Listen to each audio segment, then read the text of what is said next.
and welcome back to Tome Raider. I'm Ollie Johnson, I'm here with Dan Murgatroyd. Dan, how you doing? I'm well, thank you. How are you? I'm good, and this week we finished reading The Adventures of Sherlock Holmes. Only taken us 4 weeks. Yeah, well, we could have read them faster, but, would have been counter to uh, sensible running times of episodes. And also in remembering what happened in what story. Yeah. I mean, I've only managed to read them the once this week, and they have started to run together a bit. So I apologise if I mix up any details. It's fine. It's fine. Just drop the link for anyone who we know that. Oh, there's a new eye patch wolf video. I'll get to that later. Sorry, I had to go onto YouTube um, to get the thing. link to the stream. And of course, you spot something you want to watch later. Yeah. There's always something. No, that's the wrong. That's the Study in Scarlet episode. Why did you put me onto that one? Oh dear, oh dear. We're on the wrong YouTube channel. That's okay. Well, we had okay. wrong technology. All right, we'll go on both of them. Rather than apparently there's a viewer on the Ollie Johnson Plays one. So that will be me. Oh right.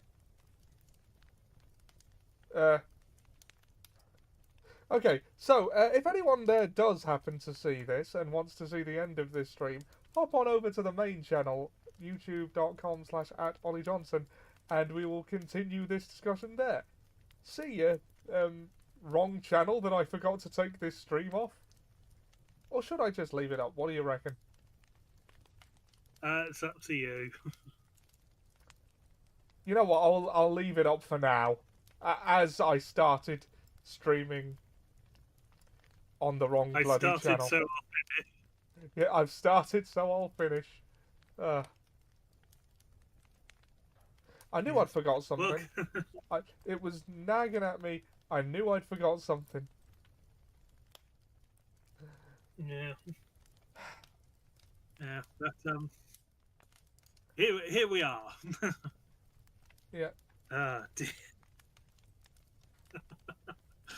Oh dear. Okay. Here we are, an hour and a half late, and we're still making mistakes. Yeah. Oh well. But, more channels theoretically means more reach, so I'll overlook it just this once. Yes. So, Sherlock Holmes, the adventures thereof, that we have finished. Yes. Yes, part 4 of 4, which consists of stories 10, 11, and 12, which are the Noble Bachelor, the Beryl Coronet, which is a really horrible word looking at it, Beryl, and the Copper Beeches. Beryl just sounds like the name of a very put-upon old woman. That like Beryl? I know that because our friend of the show, Maura, would he's a fan of a comic strip called Viz in the UK, and there is a recurring character who has a wife of that name who he habitually shouts when irritated. Beryl! So that's what makes me think of that. Okay. Oh, yeah. I should probably check the audio, shouldn't I? Yeah. So we have Miriam in our game channel and Beryl in our reading channel. Poor older women that we keep putting upon. Yeah. The joke there is the currency in Shadow of Mordor that we've been playing, with which you purchase upgrades and abilities and what have you is called Miriam. Miriam! Miriam! Yeah. Uh, yeah, We are easily entertained. apparently so. Anyway, the Noble Bachelor.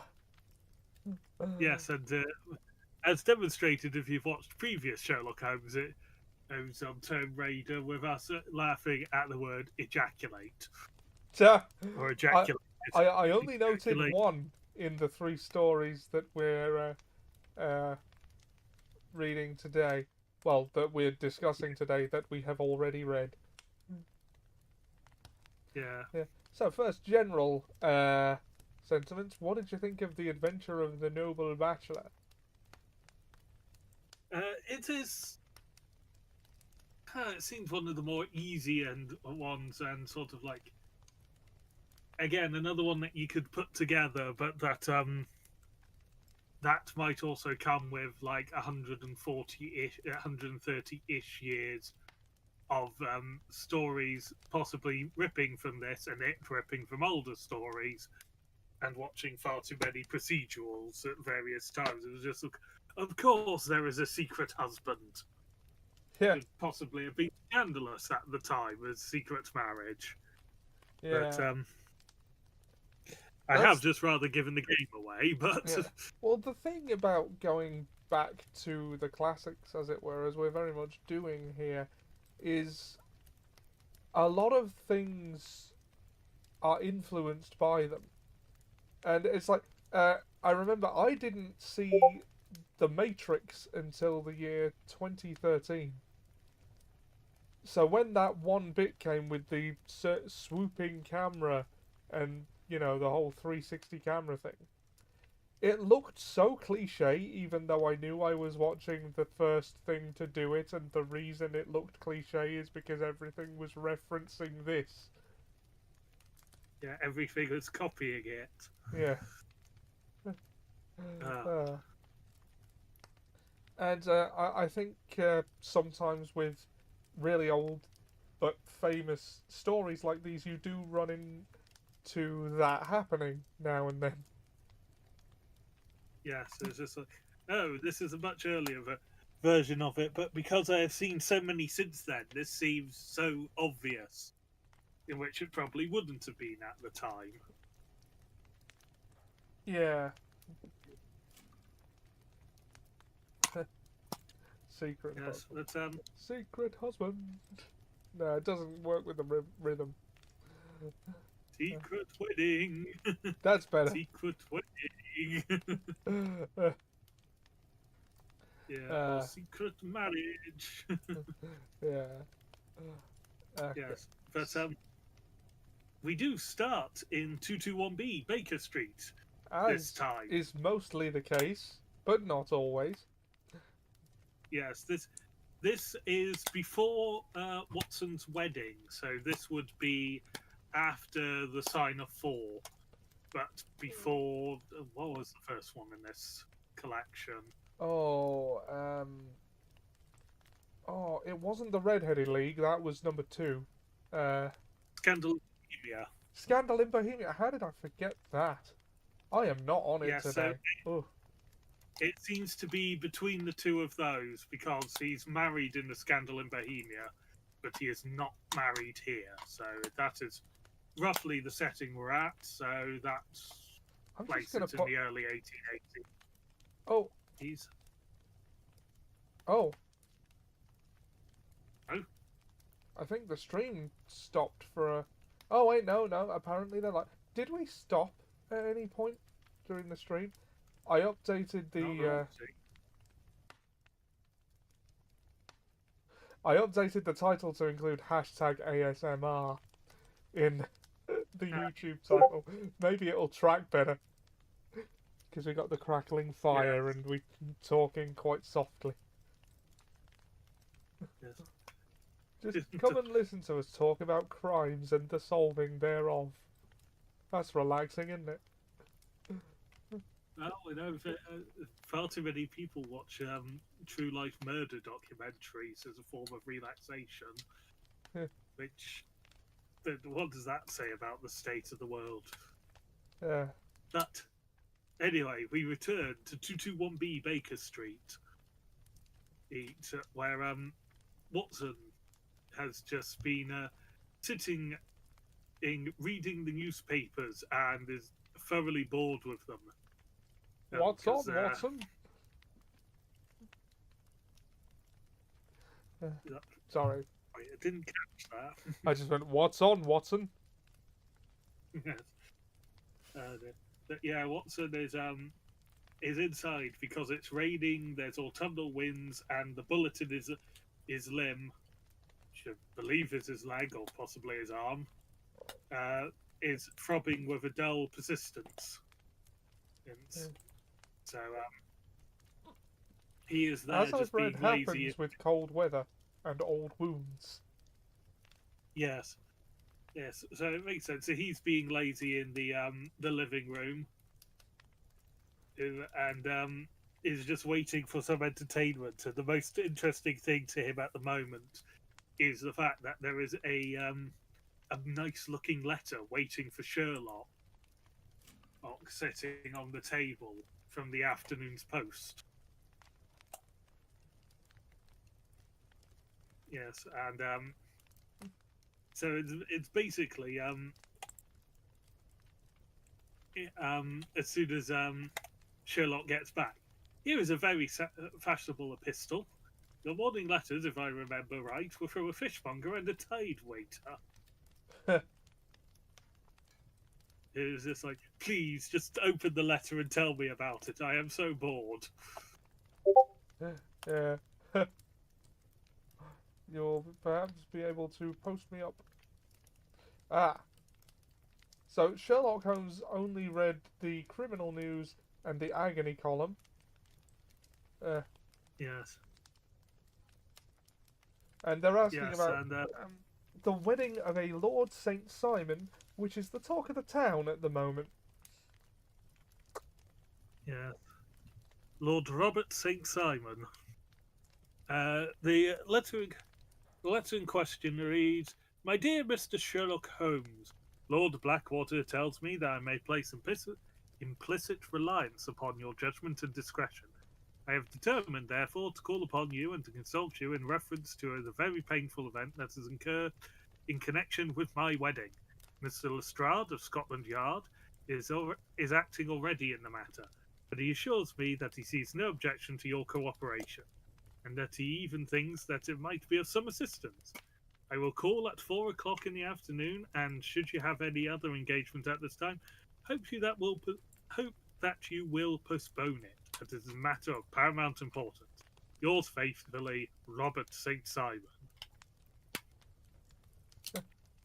It's like, my problem is more important than anyone else's. Because I am nobility. Yes, and Sherlock makes a couple of deductions about it, namely that it is written with a quill, and that the Lord has the misfortune of having smudged ink upon his little finger while writing. And fortunately, Holmes got back from his afternoon stroll in time because it is free in the afternoon, and they are calling at 4. Yeah, that's lucky.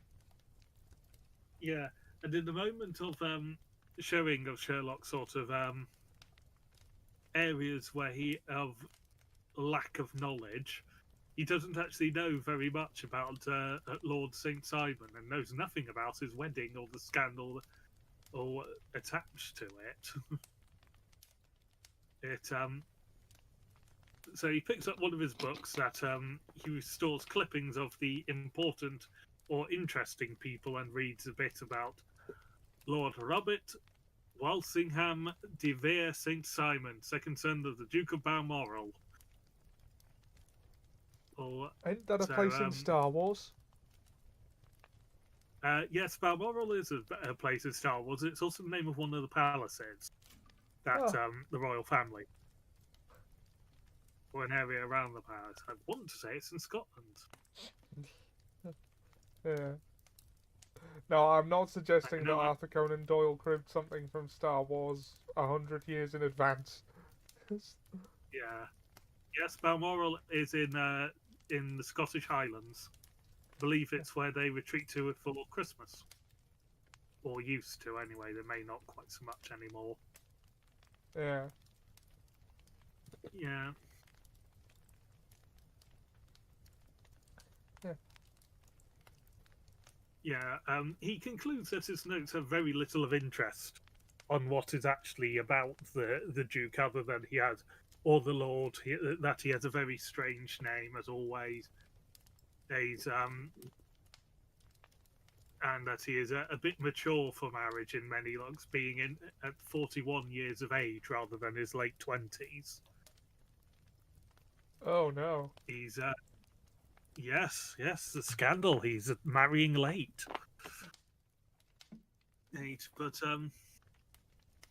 he goes, "Oh, that didn't give me the information. You must tell me the gossip, the news then." And Watson, who has, while this has been going on, putting the article, finding the articles from the various papers around him that are of importance to the case and the nature of the man, in which there's just a small piece telling him that a wedding has been arranged between Saint Simon and Hattie Doran, Yeah. and San Francisco.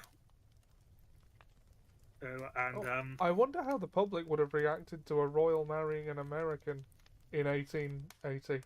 We know how they reacted now. yeah, and we also know how they reacted in the 1920s when the royal married a divorced American who was Catholic. How did they He react? abdicated the throne. He abdicated the throne to get away from all the trouble it was causing. Ugh, the more things change, eh? There are, yeah, there were also other factors that led to the abdication, like the fact he was a Nazi sympathizer. Yeah, that would Or a probably be the fascist. more important one. Well, this was before they looked like. This is before they revealed what they were truly like, and before the royal family properly changed their name to Windsor rather than what it was before, which was rather German.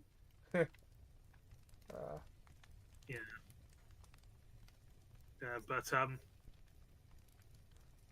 yes, then there is another article where there's where they're a little more sarky about it to an extent, and there will soon be a call for protection in the marriage market, for the present free trade principles appear to tell heavily against our home product. One by one, the management of the noble houses of Great Britain is passing to the hands of our fair cousins from across the Atlantic. Oh, good lord.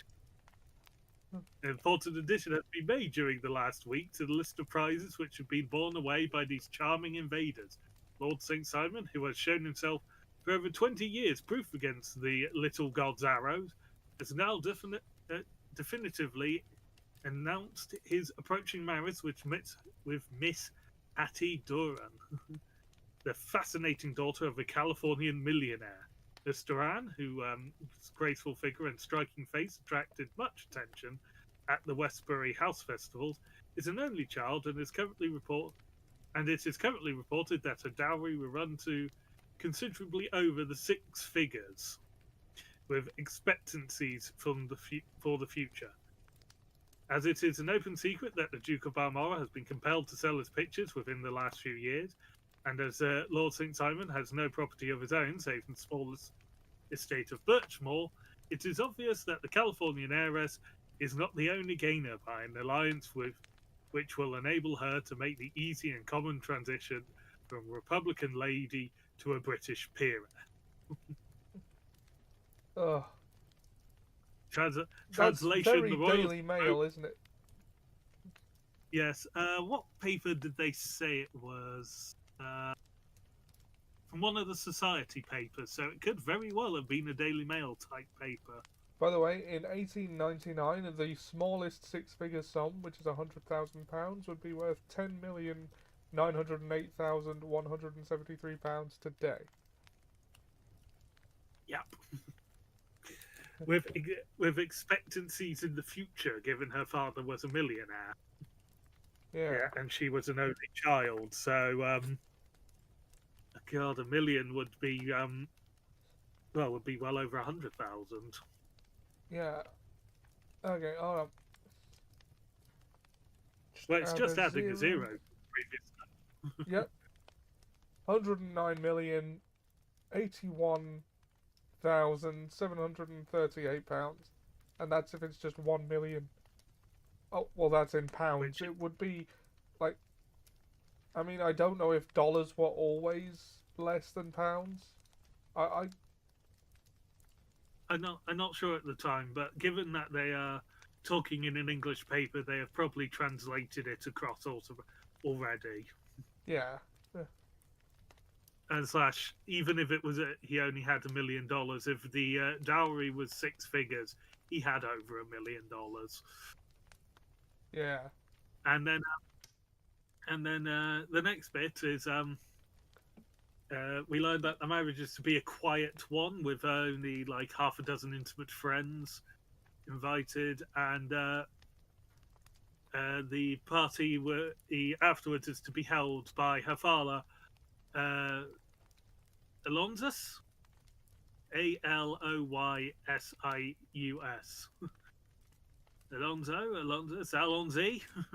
A lot. Sorry. Yeah. Well, what is that? Alonso. I mean, that's that's as good a name as any. Alonzi Dorian. A lot. Yeah. Yeah. And then they will be honeymooning at Lord Backwater's place near Petersford. And then most of the next articles are they are all the notices that appear before the disappearance of the bride. For the what? Asks Holmes with a start, because Holmes does not care for gossip, and has completely missed one of the biggest scandals going on in English news at the time. That a recently married woman to a lord has vanished. Yeah. For the what? The vanishing of the lady. When did she vanish then? At the wedding breakfast. Indeed, there is more interest in this is more interesting than it promised to be. Quite dramatic, in fact. Yes, it struck me as being a little out of the common. They also vanished before the ceremony and occasionally during the honeymoon, but I cannot call to mind anything quite so prompt as this. Pray let me have the details. I warn you that they are very incomplete. Perhaps we may make them less so. And that's basically what, that's what Sherlock Holmes does. And, well, I'll get to that later. But, yeah, So Watson recants to him the story of the bride's disappearance. Yeah. And, well, I'm sorry, I'm drawing a blank on what happened next in the story. I read it yesterday. What's happening next is the account of what happened at the crime according to the papers. Is that it's listing basically everyone who was with the bride and the groom when they retreated for the the wedding breakfast. She spoke with her. There was a woman whose name at the time was not ascertained, came to accost the party at the house, but they were ejected by the butler and the footman. Aloysius. And the bride. Sorry, I just saw Aloysius. the name. Yeah. The bride did not had already entered, so didn't see the unpleasant interruption. sat down to breakfast with the rest, complained of a sudden indisposition, and retired to her chambers. And then an instant later, but was reported by her a maid after she had been up a while that she had been in her chambers but an instant, caught left in an ulster and bonnet, and hurried down the passageway. One of the footmen claimed to see her leave the house, lady leave the house in that outfit, but could not credit it to be the wife because he would assume she would be inside. Yeah. And then the moment they learned, they put themselves in contact with the police, the bride, the groom, and the father of the bride. And the police have been very energetic in their inquiries.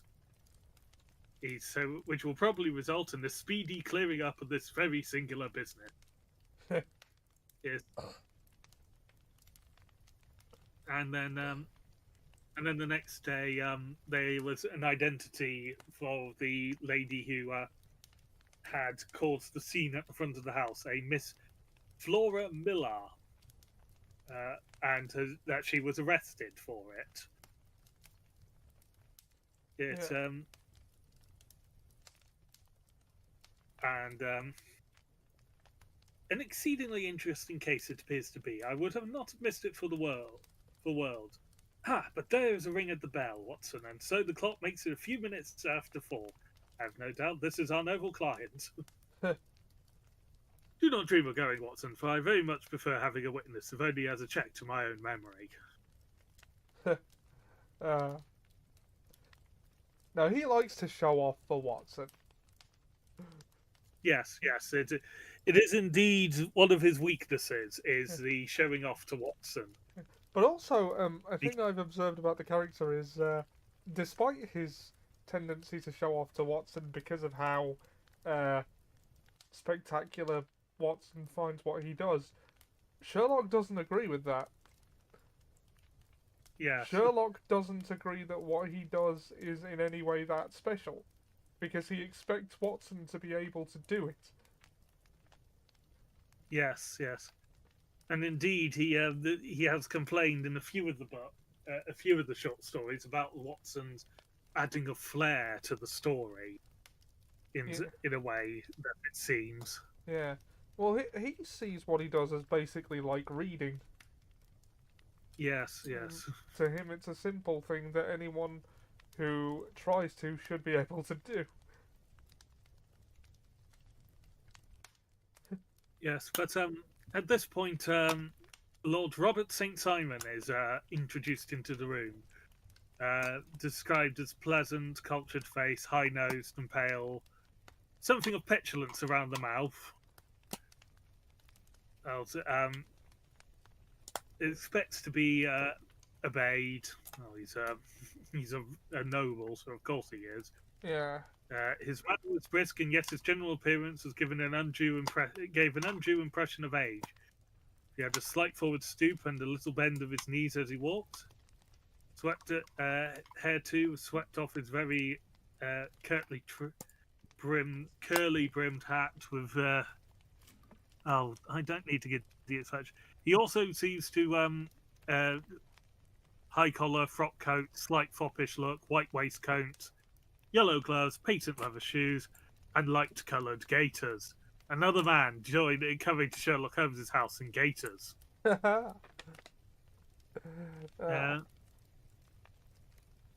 Yeah, and he fiddles with the cord that holds his golden eyeglasses. He is greeted warmly by Holmes, not by Hose. No, this isn't Home Alone. Yeah. Although, Victorian aristocrat trying to invade Kevin McAllister's house is a very funny mental image. Yes. Yeah.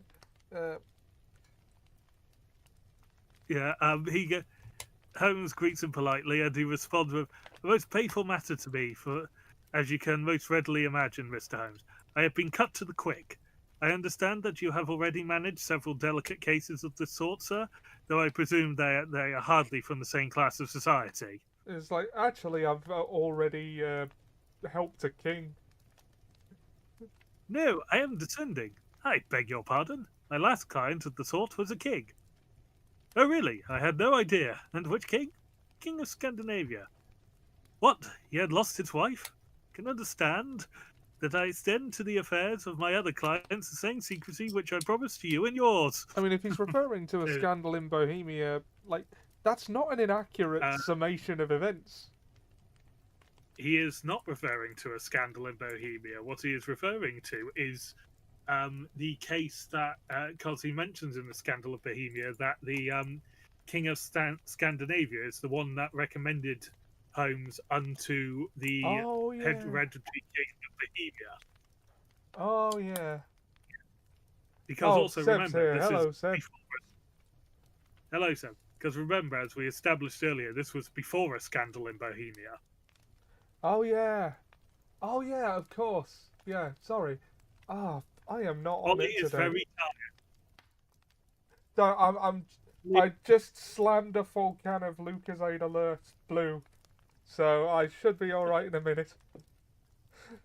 Yeah. Well, the marketing name That's is Lucozade God Lucozade. Sorry. Lucas 8 Energy God Energy. Ah, God damn it.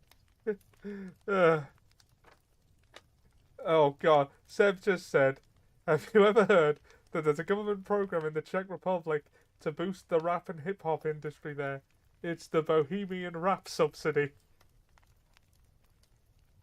Ah. Oh, I needed that today. Thank you.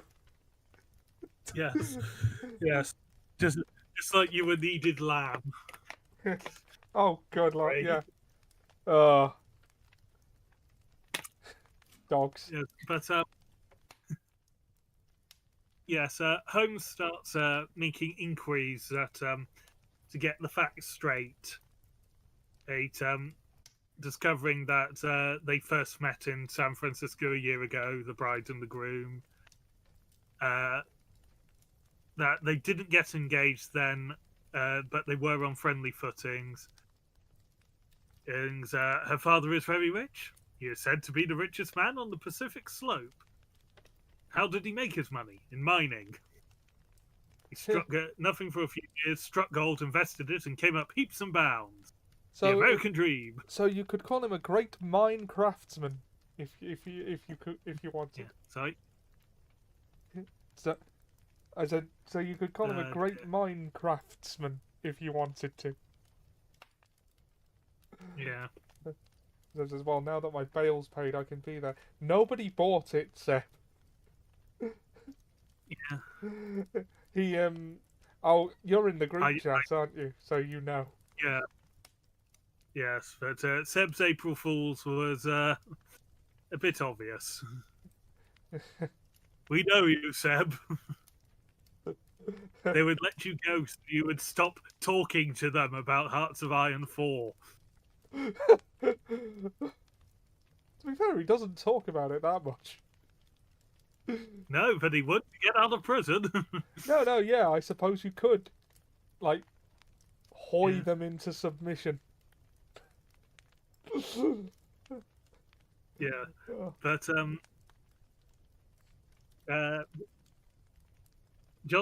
Robert St. Simon is then asked to describe the character of his wife, and the description is basically she was a bit of a tomboy.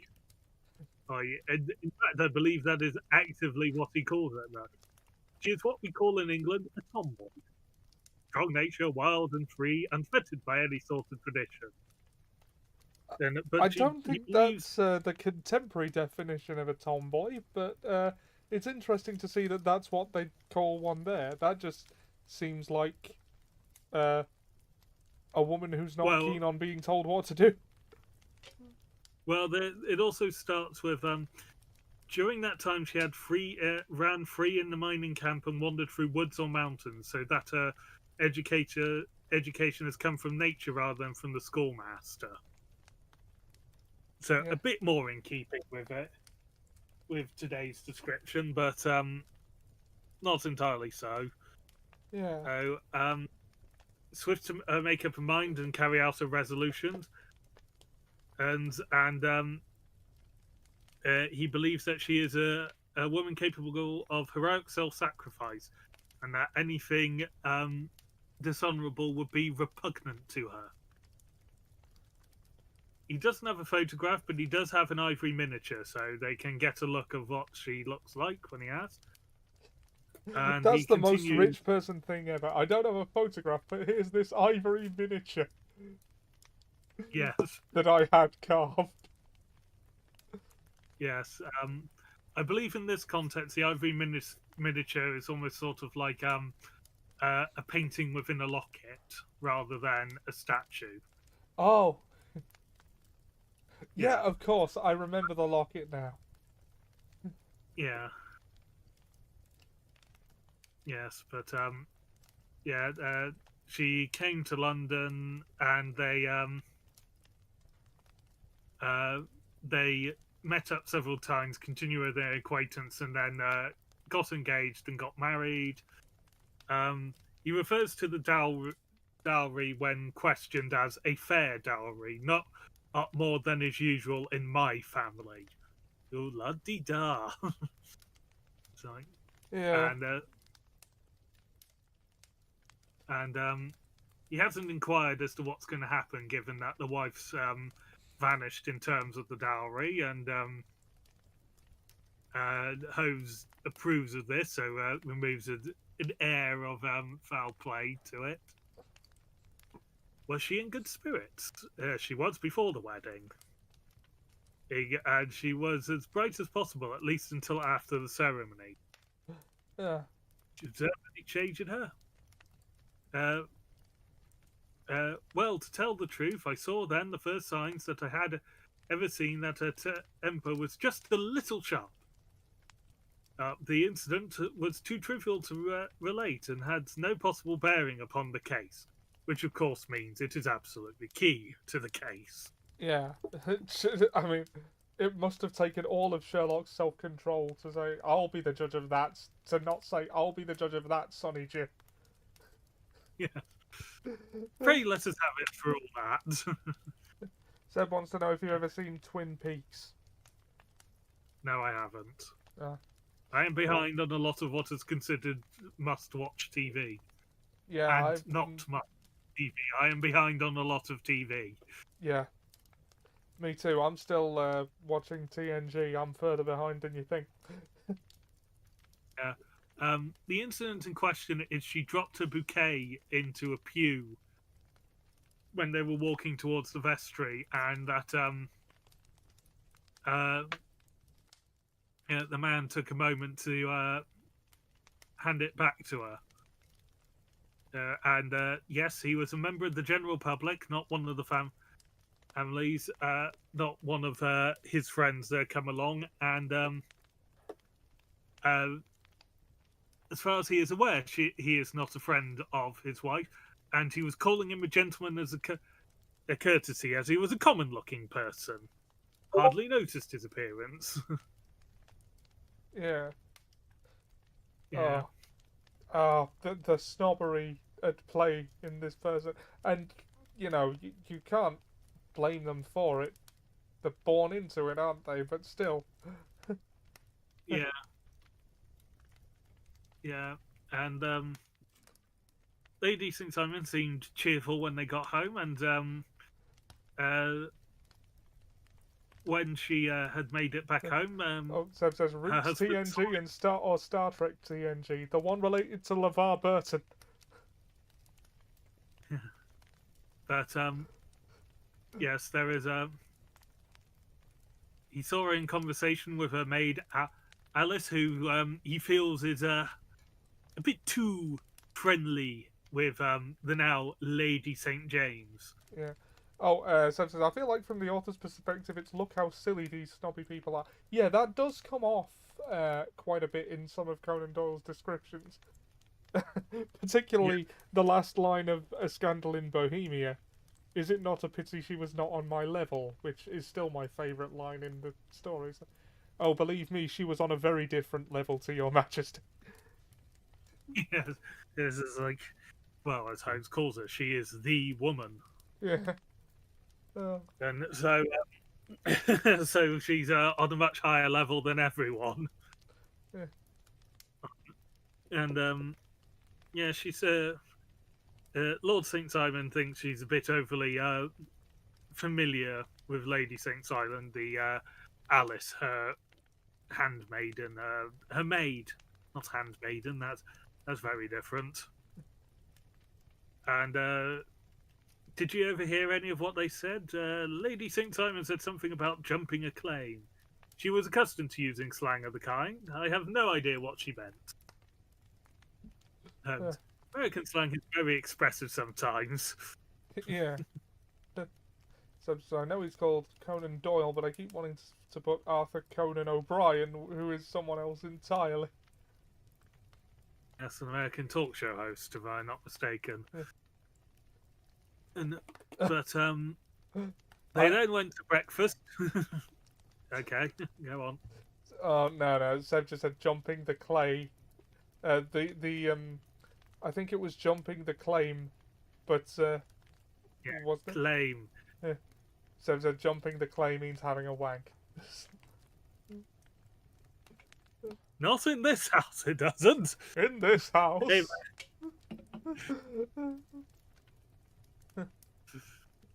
yeah.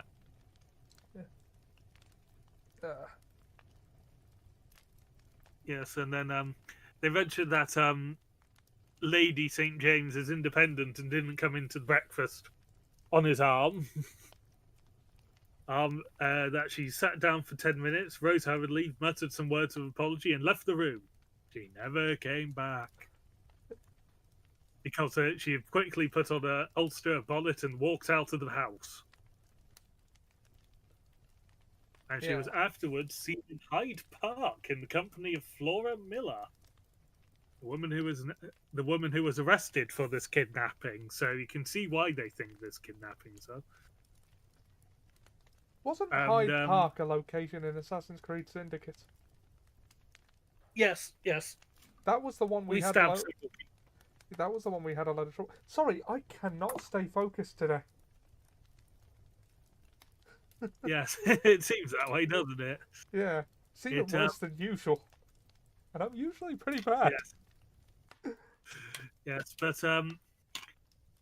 the woman in question, Flora Miller, is an old acquaintance of Lord St. Simon, and they were on a friendly footing for some years, a very friendly footing. Nudge, nudge, wink, wink. Yeah. Say no more, say no more. Yeah, he says, I have not treated her ungenerously, and she has no cause of complaint against me. But you know what women are, Mr. Holmes. I'm thinking, yeah, they're something underestimated by most men, including myself. But no longer. Yeah. Well, I mean, at this point in the story, including him, because he's not met the woman yet. Yeah, so he probably thinks that he hasn't underestimated woman, and he won't. Oh, you poor fool. Yeah. But he describes Flora as hot-headed and exceedingly devotedly attached to him. She wrote some dreadful letters when she heard he was to be married. Translation, you bastard! Why are you marrying someone else? Here, when the time's not good. Oh. Yeah, and she is the reason why the wedding was meant to be quiet, because he feared there would be a scandal in church. Yeah. And he had prepared the staff at Mr. Dorian's house in case she should appear. Where she endeavoured to push her way in, uttering very abusive expressions towards his wife and threatening her. I would have thought that the first ones were enough of a threat, but here we are. Yeah. Apparently, her use is not a threat in Victorian England or Sorry, you male broke up friendship. there. What's not a threat in Victorian England? Apparently, hurling abuse is not seen as a threat in Victorian England or male friendship groups. Apparently not. No, but we established that Lady St. James did not see any of this commotion, and but was later seen with this woman later, and at this point Lestrade is mentioned, and it seems Lestrade is of the opinion that Flora somehow decoyed Lady St. James out and has kidnapped her, or worse. Though Lord St. James seems find this out of character for her. He's giving the he came for a theory, but Sherlock asks his, and his theory is that the sudden rise in social station has come some form of sudden derangement, because my God, mental health understanding at the time and the self-absorbment of the upper classes is a bizarre combination. It is indeed. No, Seb, they do not have dinner with Strahd. Yeah, and Holmes is content he's got most of the information he needs, and inquires as to whether they could have seen out the window when they sat down for breakfast. Yes, and he confirms they did. They could. They could see the roads and the park. Yeah. And if it's quite so, then I do not think that I need to detain you any longer. I shall communicate with you. Should you be fortunate enough in solving my problem, said our client, rising. I have solved it. Eh? What was that? I said that I have solved it. Where, then, is my wife?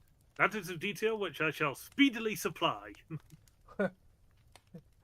Yeah, like, I know that, like, so he knows the broad strokes, he just needs to fill out some details, basically, is what he means. Namely, he needs an address. Yeah. Yeah, Lord St. Simon, I am afraid it will take wiser heads than yours or mine, he says, and then leaves. And Sherlock's like, well, he's very good of Lord St. Simon to under my head by putting it on the level of his own. But he laughs. Yeah. I think that I shall have a whiskey and soda and a cigar after all this cross-questioning. I had formed my conclusions as to the case before our client came into the room. Yeah, apparently dear Mr. Sherlock was also very genre-aware. Yes. Yeah. Yeah, so that is actually what if Sherlock read more of these salacious novels of the time, he would be able to solve crimes without ever needing to see a crime scene. Boring, boring, boring. Done that. Yeah. He's reading through, like, I don't know, one such novel. It's like, oh, that's not how it happens. Yes, but Holmes notes that there are several cases of which there are precedents that are similar. And while mentioning one in Munich, Franco-Prussian War, Aberdeen, and such, I was like, oh, hello, here is Lestrade. Good afternoon, Lestrade. Help you. You'll find an extra tumbler on the sideboard, and the cigars are in the box. It's just like, I'm not getting up for you. You can help you. You can serve yourself. Because he's not a welcome guest. Because Sherlock doesn't respect Scotland Yard. The curse of Lestrade. Yes. Sorry. Yeah. Oh God. Why did we only think of it now? Not 2 weeks ago. When we were still running, well, when we were still playing Curse of Strahd.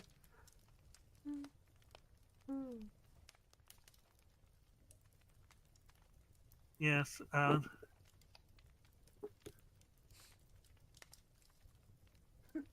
Yes, and Holmes notes that Lestrade doesn't seem to be happy with it. with the case. Yeah.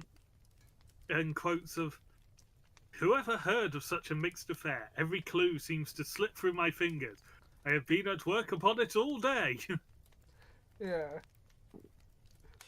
Which is typical of Scotland Yard in Sherlock's eyes, isn't it? It's like, well, I mean, I solved it in 5 minutes.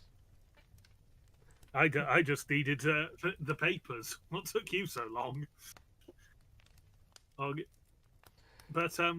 they note that Lestrade is wet at the moment, and it's because he has been dredging a river, the Serpentine, or a lake. I get a body of water, and Holmes sort of mocks him as like, "Have you dragged the basin of the Trafalgar Square fountain in because you have as good a chance of finding this lady in there as you do in the Serpentine?" And I suppose you think you know all about it. Well, I've only just heard the facts, but my mind is made up. Oh, then you think the Serpentine played no thing in the matter? I think it very unlikely. Then kindly explain how we found this in there. And he opens a bag and pulls out a bundle, which includes a wedding dress of watered silk, a pair of white satin shoes, and the bride's wreath and veil, all discoloured and soaked. And then a wedding ring is also put in there. Yeah. Oh, so you dragged these from the Serpentine? It's like, no, they were found floating near the margin, and they have been identified as her clothes. And we thought the body could not be far because, of course, her dress, her veil, her shoes, and her wedding ring would naturally float off of her body. Yeah, and it's like, well, since these are her clothes, the body can't be far. And Sherlock's like, well, by that logic, no man can possibly be located far from his wardrobe. Yes. Which, admittedly, if you were going to be murdered near your wardrobe, it would make it easier to work out who killed you. But you just follow the drag marks of the wardrobe of the person who stabbed you. Yeah. Yeah. And Lestrade claims to have some evidence in implicating Flora Miller in the disappearance. And is a sort of like and gets a bit frustrated with Holmes when he says, "I think you will find that difficult." Or to the goes, "I'm afraid, Holmes, that you are not very practical with your deductions and your inferences. You made 2 blunders in as many minutes. This dress does implicate Miss Flora Miller. And how? In the dress is a pocket, and in the pocket is a card case, and in the card case is a note, and here is the very note." I mean, yes, Lestrade's being a poor sport here. He's not furnishing Sherlock with all the data. And then, like, trying to pull one over on him when he misses something because he doesn't have the data that would lead him to it. yes. Listen to this. "You will see me when all is ready. Come at once. FHM." Yeah. So he said, here is the very note. It reads, "Fuck Scotland Yard." Sherlock drops his tea. Why would Scotland Yard do this? Yeah, and now this is a lot of the basis of the idea that Flora Miller decoyed Lady St. Simon out, drew this, and then disappeared. "It is signed with her very initials, this note, and slipped into her hand at the door and lured away when she was within reach." Holmes laughing. "Very good, Lestrade. You really are very fine. Let me see it." Holds the paper listlessly, and then his attention is riveted on it. "This is indeed very important. Ah, you find it so? Extremely so. I congratulate you warmly." He raises his head in triumph, and then bends his head to look. And is like, "Why?" he shrieked. "You're looking at the wrong side. On the contrary, this is the right side." That's the right side. You're mad. There is a note written. Here's a note of pencil written here. Over here is what appears to be a fragment of a hotel bill, which interests me deeply. He is just sort of like rooms, 8 pence. No, rooms 8 shilling, breakfast 2 shillings, things and 6 pence. Cocktail 1 shilling, lunch 2 shillings, 6 pence. Glass of sherry 8 pence. I see nothing in that goes Lestrade, and of course Holmes has already deduced about 5 things off of it that are of import. Yeah. A rich guy, probably with a funny accent, is causing all the problems. I think I've seen this one before. So the handmaiden is a decoy. Lestrade is left in a huff because he thinks he's working hard and Sherlock is mocking him. They are technically both true, but he's not working correctly. And Sherlock is indeed mocking him. Sherlock is the very epitome of the phrase work smarter, not harder, isn't he? Yes. And also get everyone to bring all the information to you. Don't go and avoid going to the crime scenes if you can. Legwork is a last resort, apparently. Yeah. Yes, and he gives Lestrade a hint as he leaves that that Lady St. James is a myth. There never was, and there never will be a Lady St. James, and or any such person. And Lestrade leaves in a huff. I mean, he's technically correct. Yeah. Yes. Holmes goes out at this point. It's after 5 o'clock, so it is only just been over an hour since. In just over an hour, he has had a lord and an irate detective. An irate what? An irate detective. Not just an irate dick. Sorry, you stopped after the first syllable of the word constable. An irate cop. Well, it sounded a bit like you were saying an irate cunt.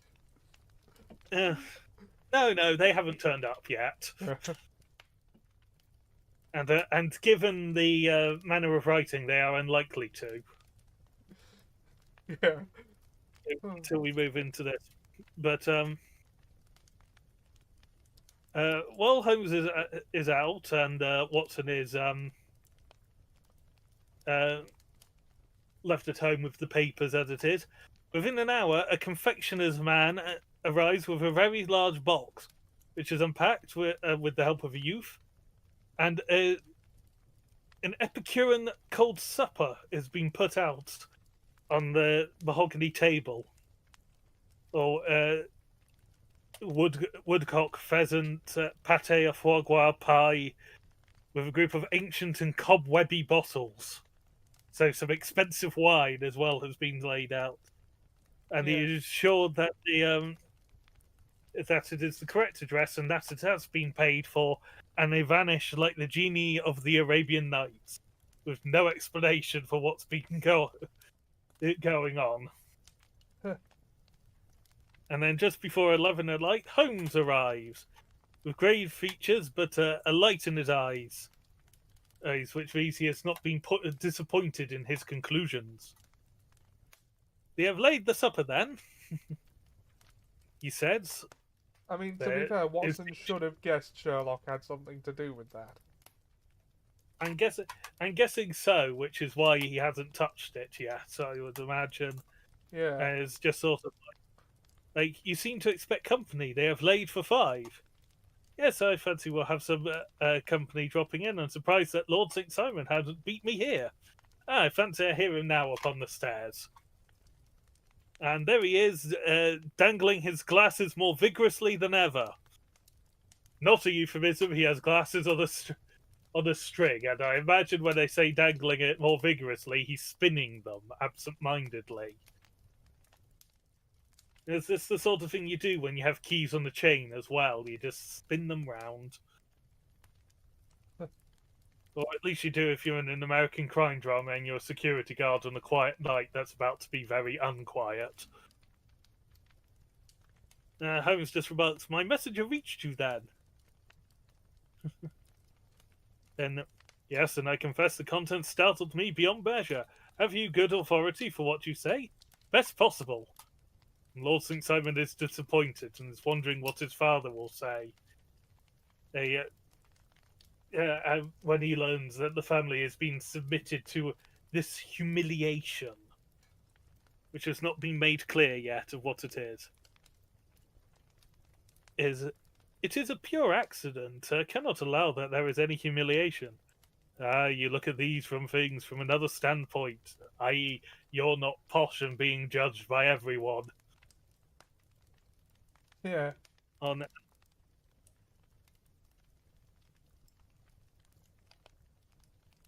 Yes, and the bell rings at this point. After show, oh yes, it is a slight, a public slight. You must make allowance for this poor girl, placed in so unprecedented a position. And I will make no allowances. I am angry indeed. I have been shamefully used. It was like, I think I hear the door. Yes, there are steps on the landing. Please take a lenient view on the matter. I've brought an advocate here who may be more successful. And Lord St. Simon, allow me to introduce you to Mr. and Mrs. Francis Hay Moulton, the lady I think you have already met. And at this point, Lord St. Simon springs up and seems very angry. With hands hidden in the breast of his frock coat, the frock of his breast coat. What on earth is wrong with that? There's a picture of a dignity. Yes, and shock horror. Mrs. Frances Hay Moulton is Lady St. James, or the would-be Lady St. James. And which is what Sherlock meant by Lady St. James is a myth and doesn't exist and never will. Yes. Well, we'll come to what he meant by that shortly. Yeah. As she explains the situation. Yes, the insistence of her husband in not doing it in sort of... There's been too much secrets and silence about this whole thing. Her husband is an American who's small, sunburnt, clean-shaven, and a sharp face and alert manner. And that, yes, Frank and her met back in met years earlier when her father was working a claim. And they were engaged to each other, but when her father finally struck rich after their engagement, he became less and less warm to it and forbid them to continue their engagement because his daughter was now of high society, because money equals class.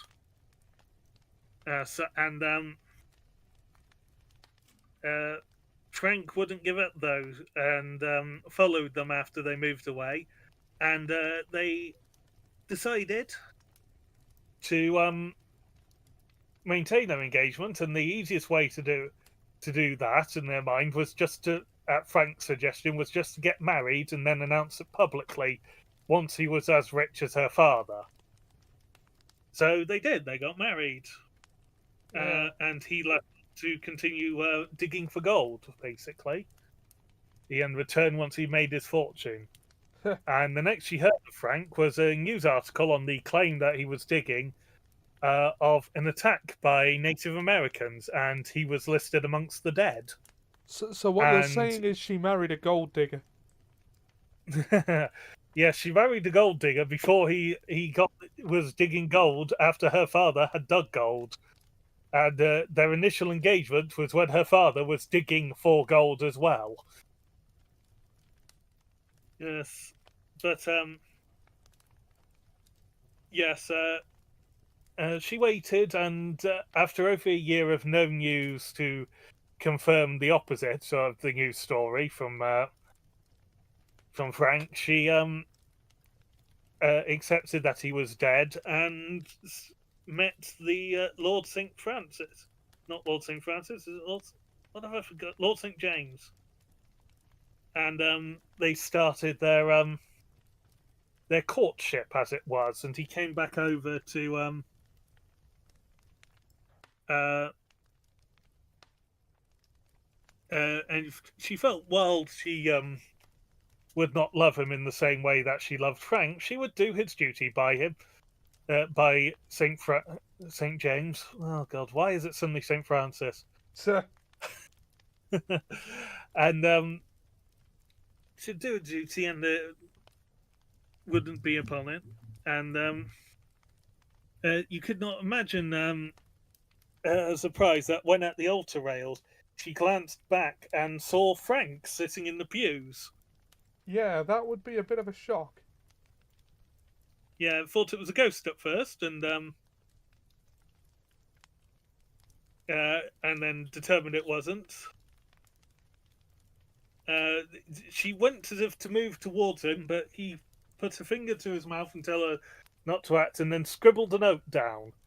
And that is why she dropped the bouquet, so that he could pass the note to her surreptitiously. Which is the note we saw. Yeah. The very And note. yes, the very note.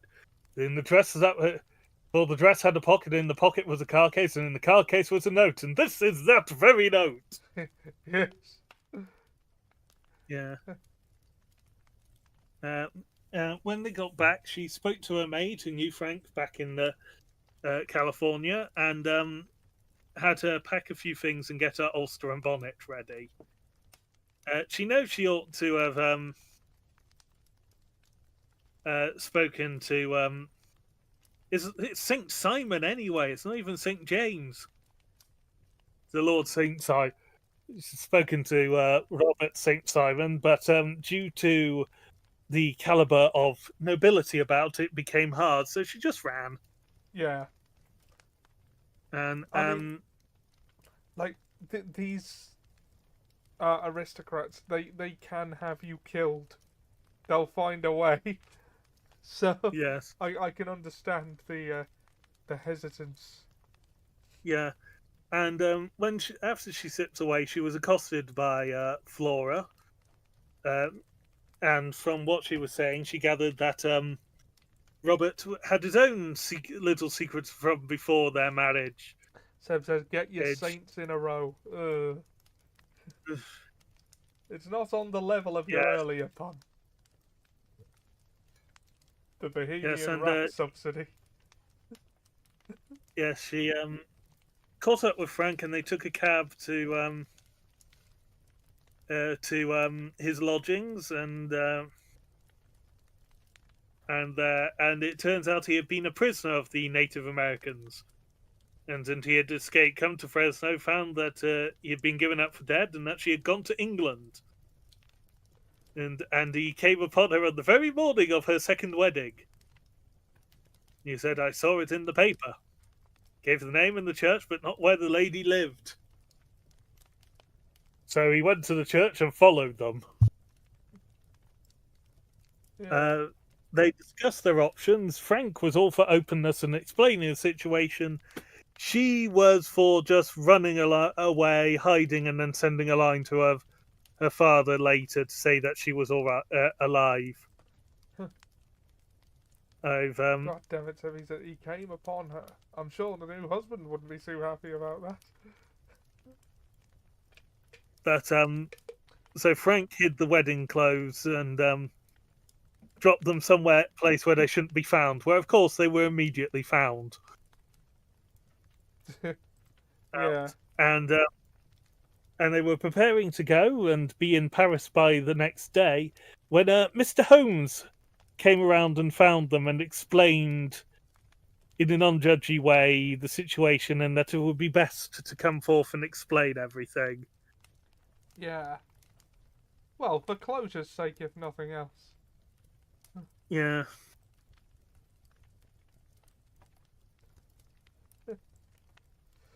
And so they did. Yeah. Robert St. Simon leaves in a bit of a strop. I'm going, "Excuse me, but it is not my custom to discuss my most intimate personal affairs in this public manner." Yeah. Yeah. And Holmes is like, I had hoped that you would join us in a friendly supper. I think you ask a little too much, responded his lordship. I may be forced to acquiesce in these recent developments, but I can hardly be expected to make merry over them. I think with your permission, I will now wish you all a very good night. Yeah, and Concluded us all with a sweet bow and I stalked out of the room. like, you know what? I get it. You know, Yeah, yeah, no, it he's is having a very shit much day. it is very much asking a jilted lover to sit down and have a meal with the one he was jilted with. Yeah, yeah. I mean, I wouldn't.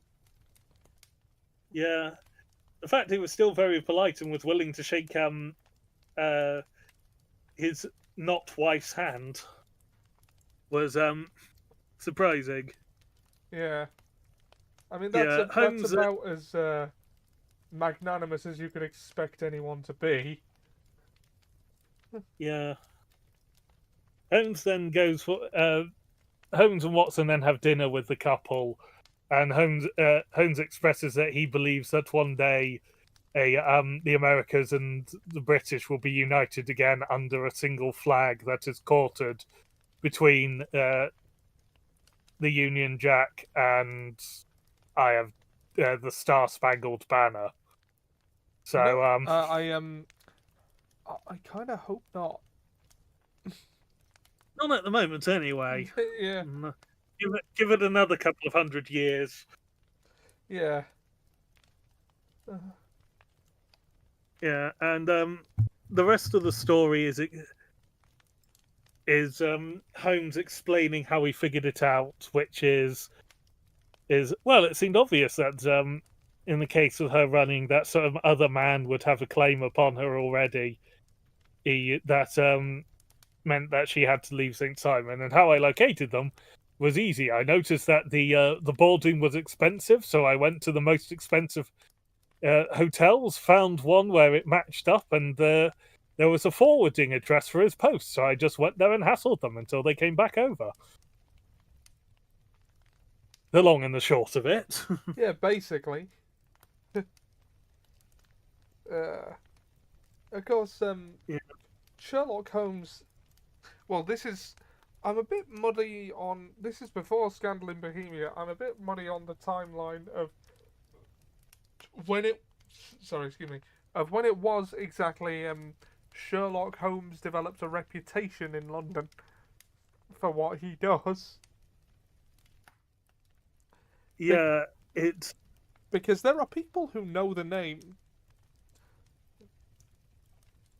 yeah. It seems that Holmes is well known amongst the nobility because he has done a couple of sensitive jobs, but he is not quite as well known amongst the people at this point. Yeah, That he is known to. Well, he'll have a bit of knowledge because he was already slightly known and had appeared and mentioned in a couple of papers before the study in Scarlet, and then yeah, he got a mention in the solving of that case as well. And then of course Watson has been doing the publishing, but that's not till the next decade. yeah. So his name's got about a bit. Yeah. Well, no, actually, it's mentioned that the study in Scarlet was published in the Sign of Four, so it seems Watson has been publishing from the off, Yeah, while also being a doctor and a married man. He's got his time for his writing. Yeah, it's amazing what you can do when you don't have things like television yeah. and abhorrent hours. And abhorrent what? Work hours. Ah, you cut out on the something there. I thought you said abhorrent something powers, and it's like, what Abhorrent powers do you Austin Powers. have?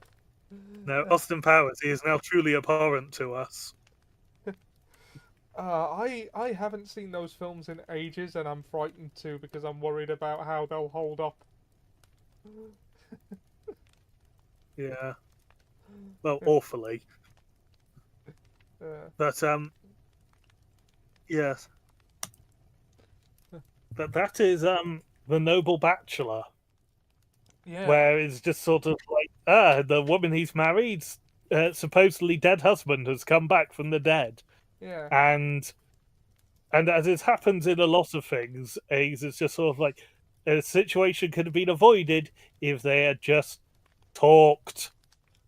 You yeah. didn't have to hire a private investigator if you had just talked. The Holmes didn't seem to get paid for this one, and No, indeed seemed to put out a fair bit of money for a dinner. yeah. I mean that was expensive stuff. Yeah. Then again, he does more than make up for it in the next one.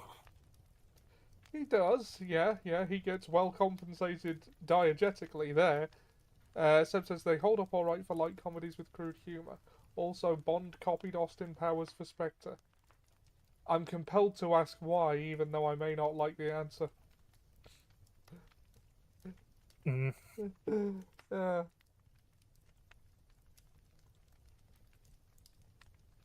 yes. how But so? I mean, but yeah.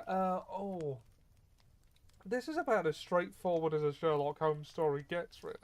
Blofeld being James Bond's jealous bro. Oh yeah, that was a choice. God, they had mm, Christoph Waltz for Blofeld, and that's what they did with it. That's a completely different topic. yeah, so we're gonna have to get to that topic one day, perhaps if we read the James Bond books. Oh God, I don't think I want to, but maybe we will. This might just be don't read. There's a summation of the entire James List Bond of series. reasons Can why you should not read this book. Yeah, don't read them. It was another time, and it is somehow much worse than the Arthur Conan Doyle mysteries when they talk about native islanders around India, which is still not brilliant. uh,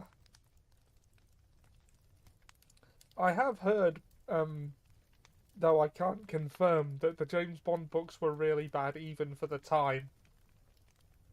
Well, if they're worse than this and they're from much later, then yes. Well, Because, of course, they were written after the Second World War, so. yeah. I wonder how long each James Bond book is, because that might be something we could do, but it's not something I particularly want to. Yes, we will discuss in the future about that. Because we are currently one story in and nearly an hour 20. Yeah, we should probably crack on with the Beryl Coronet. Yes, the Beryl Coronet. Beryl! Once more, return. Okay? Sorry. What happened? You just suddenly yelled. No, I just went, Beryl! Okay. Sorry, it just came out as oh. Oh, sorry. It's fine.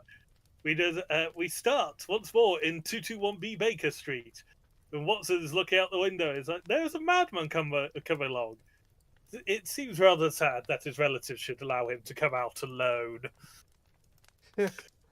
Holmes just looks out of the window and goes, oh, he's coming to see us. Oh, Lord. And it's just sort of like, here, yes, I rather believe he's coming to consult me professionally. I think that I recognise the symptoms. Ah, did I not tell you? He spoke as the door, the hound is now the hound. The hounds have arrived early. We're not even at Baskerville yet. No. As the house is filled with the sound of the bell ringing in the man's desperation for attention. Yeah. And, yeah. Yes, he is led into the room, still puffing, still gesticulating, but with so fixed a look of grief and despair in his eyes that our smiles were turned an instant to horror and pity. That is a look of despair, all right. And Sherlock's like, you know what? Catch your breath. Your story will still be here by the time you've got your bearings a bit. Yeah. Yeah, this is after that in his desperation to try and get the words out of his failure, he starts headbutting the wall. Yeah. Oh. Seb says, this is the second book that started with them looking out the window and dreading someone coming wanting to interact with them. Well, they are British. We still do not like unexpected company. It is the British way. To be fair, we still don't often like expected company half the time. It's like, oh, why did I agree to this? It's true. Having people over or to going over someplace. It involves leaving the comfort of the home or inviting other people in when I then have to leave the comfort of the bed.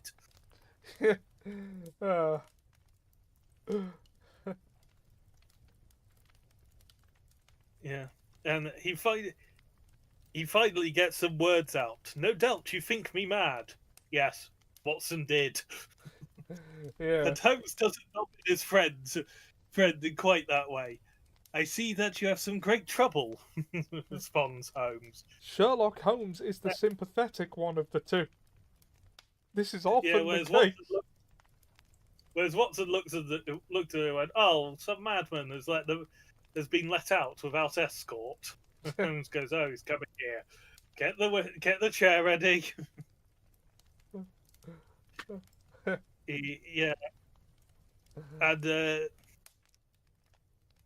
he goes on that he had some great horrible affair that has brought shame upon him, and the public disgrace he may face. And he said that his character had never yet borne a stain.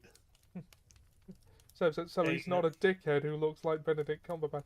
Yeah, that has been a theme of some of the things I've been noticing and emphasizing on throughout this series we've been doing.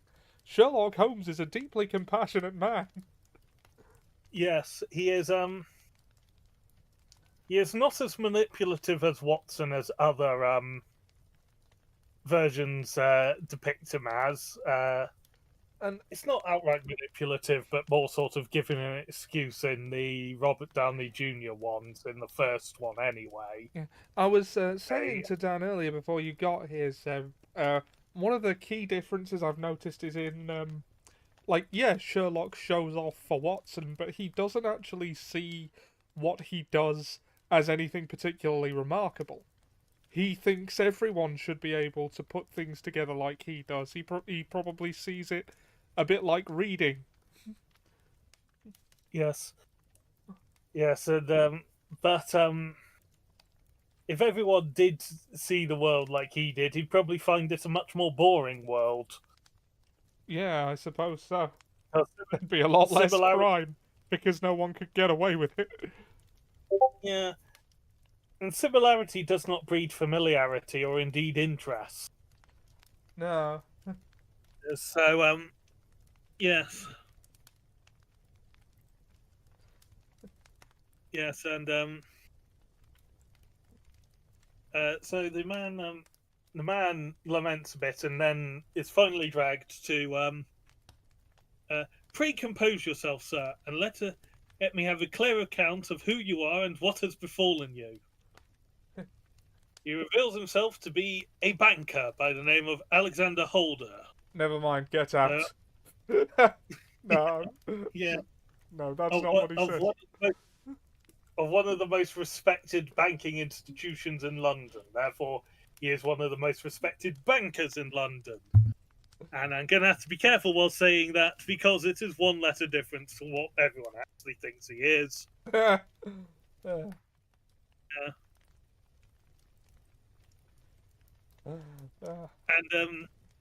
And Watson seems to think of it quite well. What could have happened then to bring one of the foremost citizens of London to this most pitiable pass? Which I'm assuming is the state he's in, not the rooms that he and Holmes are renting at the time.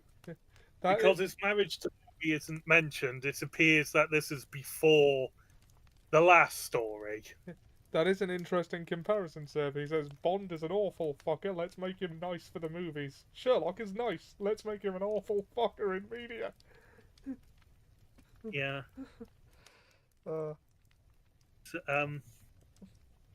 I feel that time is of value. That's why I hastened here when the police inspector suggested that I should secure your cooperation.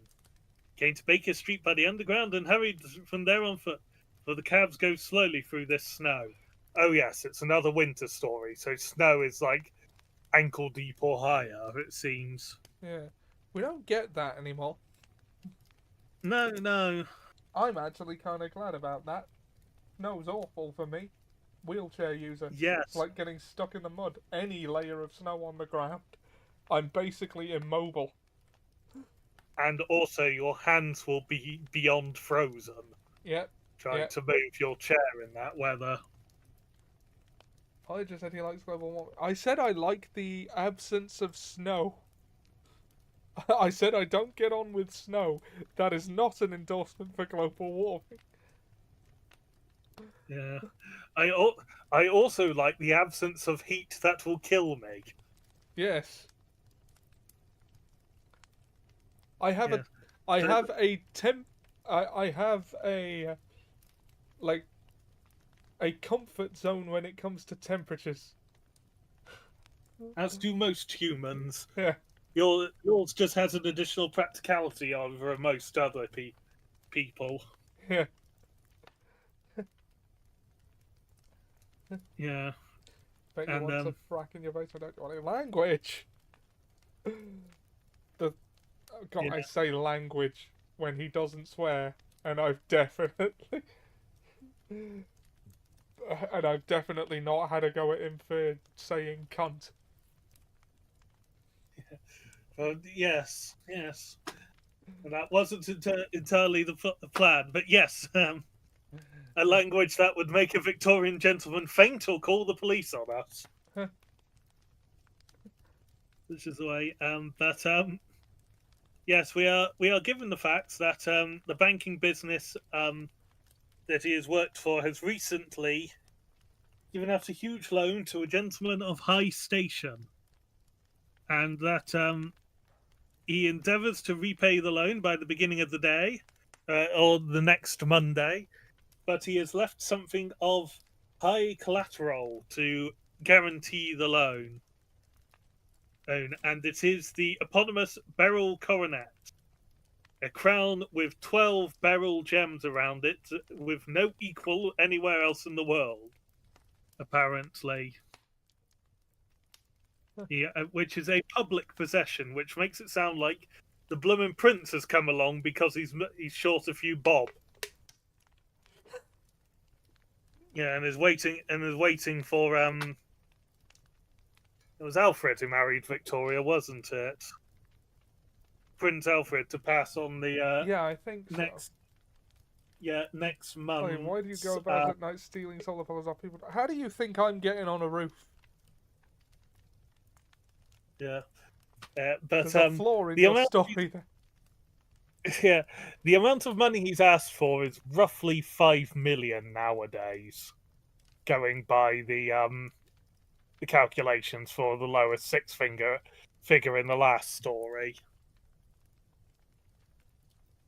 Yeah, and it's just a matter of. Sorry, and then did you want me to put a number in the inflation calculator there? if you want to go ahead, What was the number? £50,000. £50,000 in 1899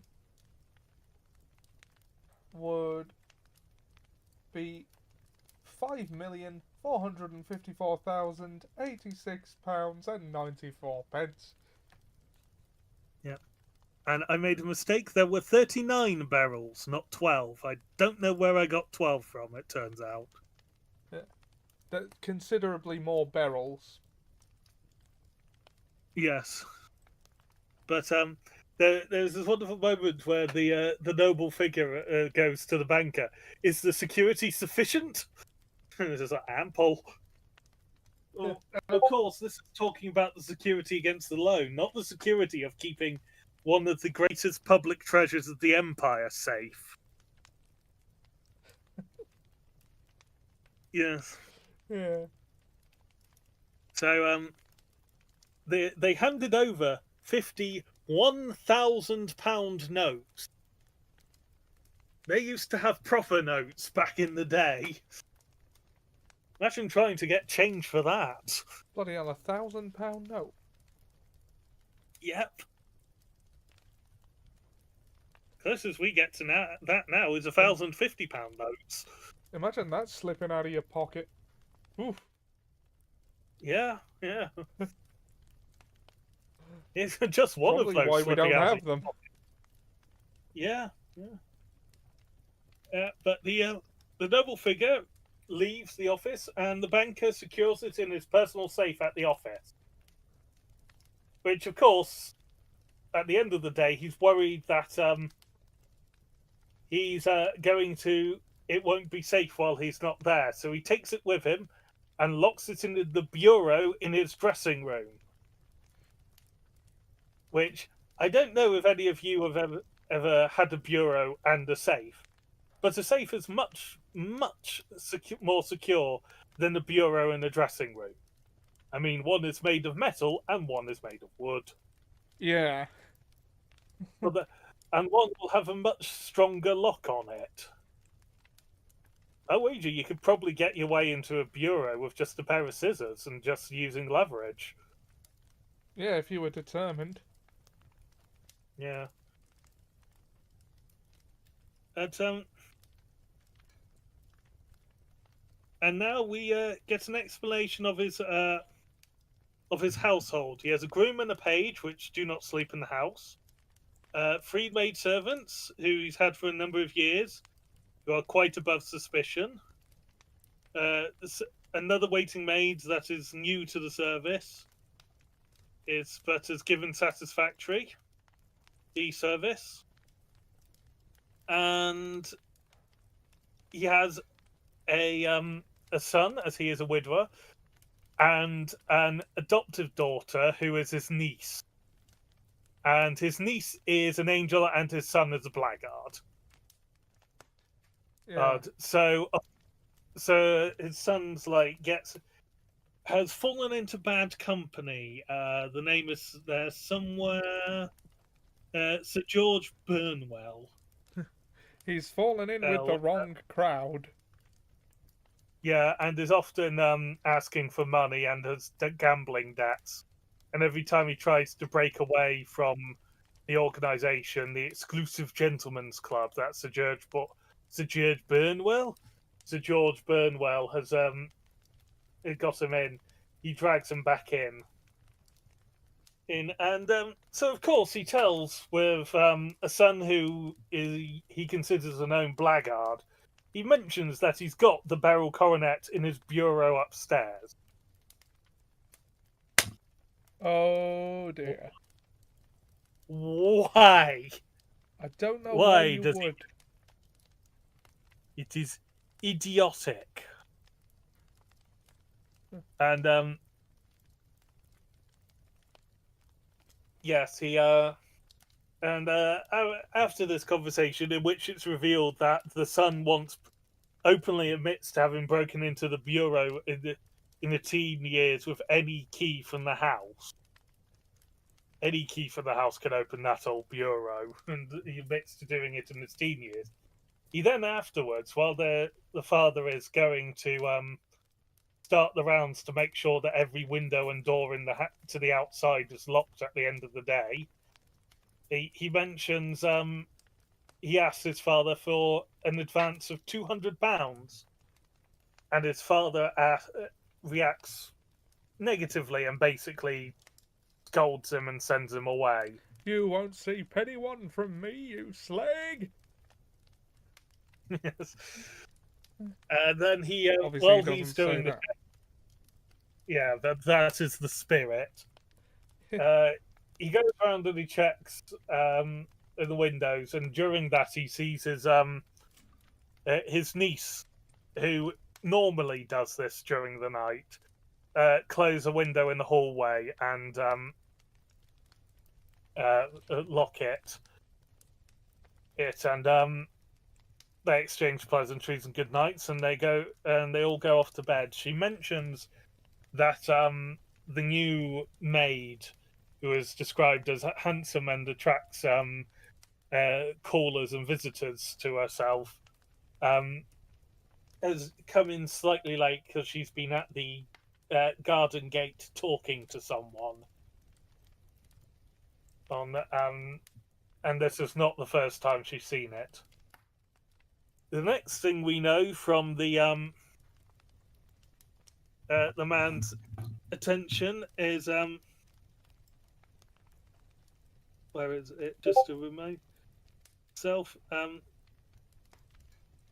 is that he wakes up in the middle of the night to see his son standing.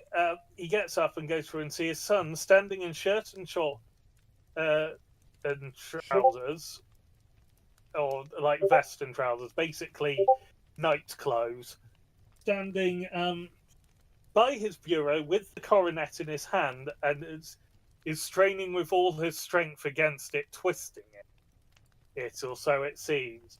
And he reacts appropriately calmly with, "You blackguard! You ne'er-do-well! You villain! You thief! Yeah. How dare you take that coronet?" Oh. Yeah. I mean, that is not a bad time. I mean, that is not a good thing to be caught doing. Like, if someone's just woke up. Yeah. And he drops it, and at this point, when he picks it up, the father picks up, he notices that 3 of the barrels are missing, along with a section of gold that has been torn. And the son protests that if he has 5 minutes to look, he can sort this whole situation out. And the father's like, 5 minutes so you can make your getaway. No, police, police. And essentially has his own son arrested. Well, I mean, 10 out of 10 for devotion to duty, but as we'll see, minus several million for acting rashly. Yes, and he comes to this, and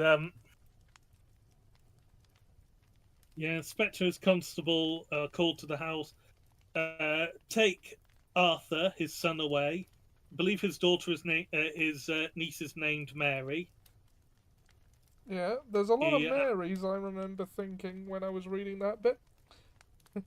Yeah. It is an easy name. Would make more sense if they were in Ireland. Yep. And, yes, he tries to beg with his son that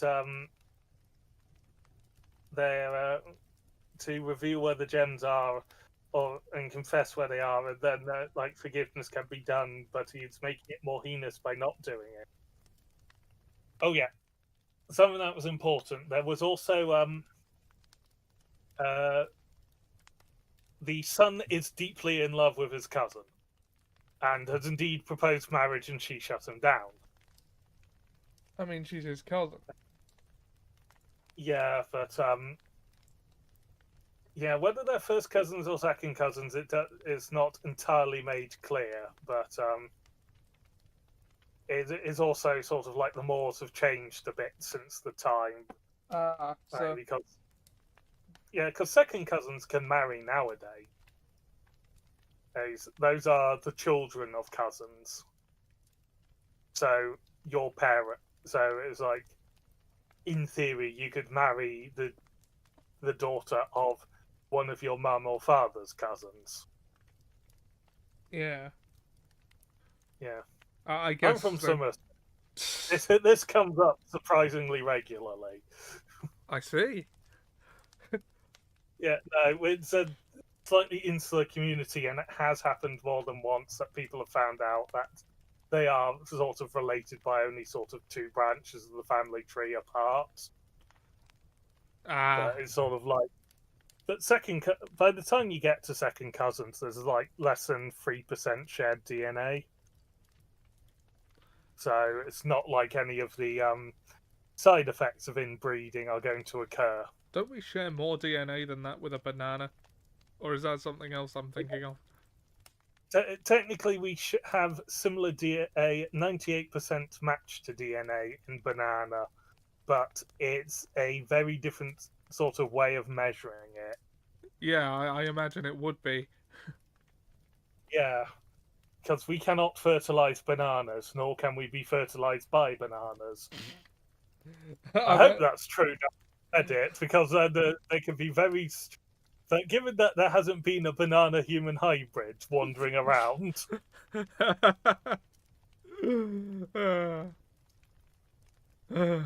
yes. Anyway, this has taken a rather disturbing turn all of a sudden. Yeah.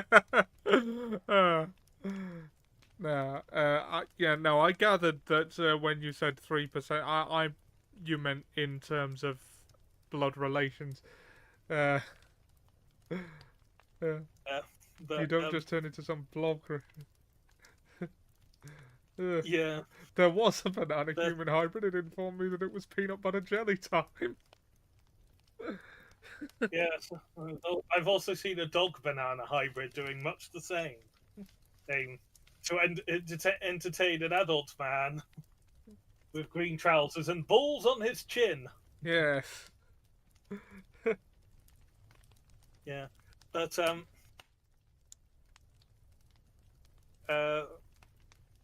yes. So the son is being processed and prosecuted by the police. The father has put out £1,000 reward for the return of the gems, and Holmes is asking about what company comes to the house. As a sort of like, not really. Sir George Burnwell has been a few times lately. No one else. Oh, really? And do you go out much in society? Arthur does. Mary and I stay at home. Neither of us care for it. That is unusual for a young girl. She is of a quiet nature. Besides, she is not so very young. She is 24.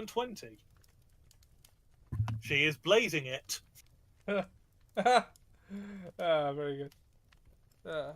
But 24 is still quite young. Yes, I suppose it wouldn't have been thought so at the time.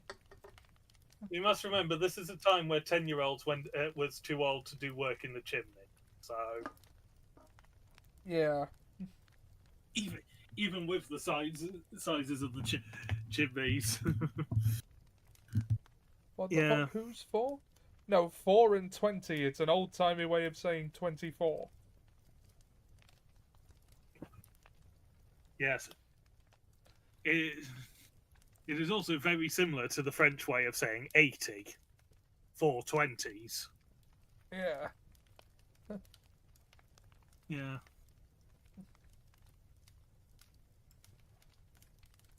Yes, and yeah, and they ask the matter has shook her also. Oh, terrible! She's even more affected than I, and you have no doubt of your son's guilt. How can? And we have, when I have seen with my when I saw him with my own eyes, holding the coronet. I mean, there are several explanations, or several possible explanations for that. Yeah. And Holmes indeed does this. I hardly consider that a conclusive proof. Yeah. A lot of what these stories are is, here's what it looks like, here's the another way of interpreting that leads to a different outcome. Here's Sherlock Holmes. Much of the mystery genre, really. Sorry. Yeah. And here's Sherlock Holmes doing it in the wonderful lawyer tradition from Blackadder, the finest legal mind in Britain. Yeah. Guessing the man who said, "I'm glad I killed the bastard" off. He was still holding the knife. 16 witnesses saw him stab the man, and when the police arrived, he said, "Bastard." Not only did he get him off, but he got the relatives of the dead man to pay for the blood cleaned out of his jacket. Yeah. But at this point, Holmes asks, was there any other damage to the coronet? Yes, it was twisted. Do you not think, then, that he might have been trying to straighten it? God bless you. You are doing what you can for him and me, but it is too heavy a task. What was he doing with it at all? If he was innocent, why did he not say so? Precisely. If he were guilty, why did he not invent a lie? His silence could cut both ways. That's Sherlock saying be logical about this, but also yeah, you can't blame the man for thinking what he does. But I like that he just assumes that Sherlock is trying to be nice. Yes. Yes, and what did the police think of the noise woke you in the night? They thought it was Arthur closing his door. A likely story, as if a man bent on felony would slam his door so as to wake a household. Yeah. Yeah. Like, And what of the disappearance of the gems? The police are searching plank and furniture as we speak. Translation: My house is being ripped apart, oh God. yeah. Unnecessarily, it will turn out. And have you thought to look outside the house? They have shown extraordinary energy. The whole garden has been minutely examined.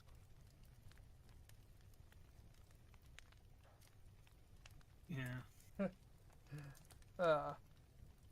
It appears to you that this is a simple case, but to me it seems exceedingly complex. Consider what is involved in your theory. I suppose your son came down from his bed, went at great risk to your dressing room, opened your bureau, took out your coronet, broke off by main force a small portion of it, went off to put some other place, concealed 3 gems out of the 39 with such skill that nobody can find them, and then returned with the other 36 into the room in which he exposed himself to the greatest danger of discovery. Now, I ask you, how is this theory tenable? What is there? If his motives were innocent, why does he not explain them? It is our task to find that out. And now, if you please, Mr. Holder, we will set off with Streatham together and devote an hour to glancing a little more closely into details. Yeah. Holmes drags Watson on to these examinations, and Watson was eager enough, for he was curious and sympathetic to the deeply. His curiosity basically dragged him along. Yeah. If he was a cat, it would have killed him, but the satisfaction at the end would have brought him back, as the full saying goes. Yeah. Watson agrees with the banker that the guilt is obviously with the son, because how else could it be? But then it's just like, well, Sherlock says no, so let's try it. Yeah.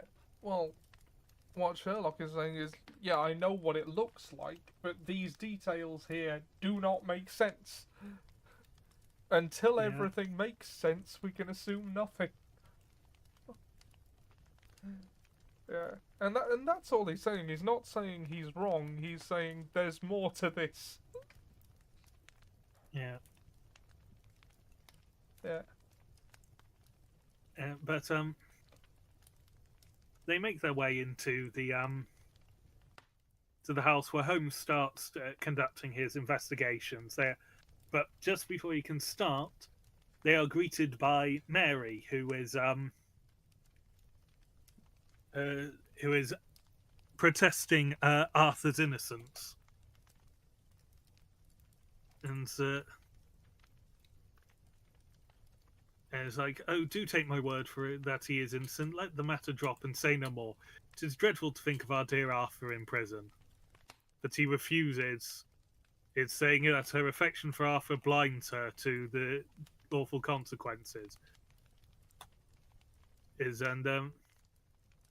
have brought a gentleman down to investigate upon this.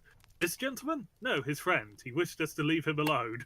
He is around in the stable lane now. It's just like, just go away, let me do my thing.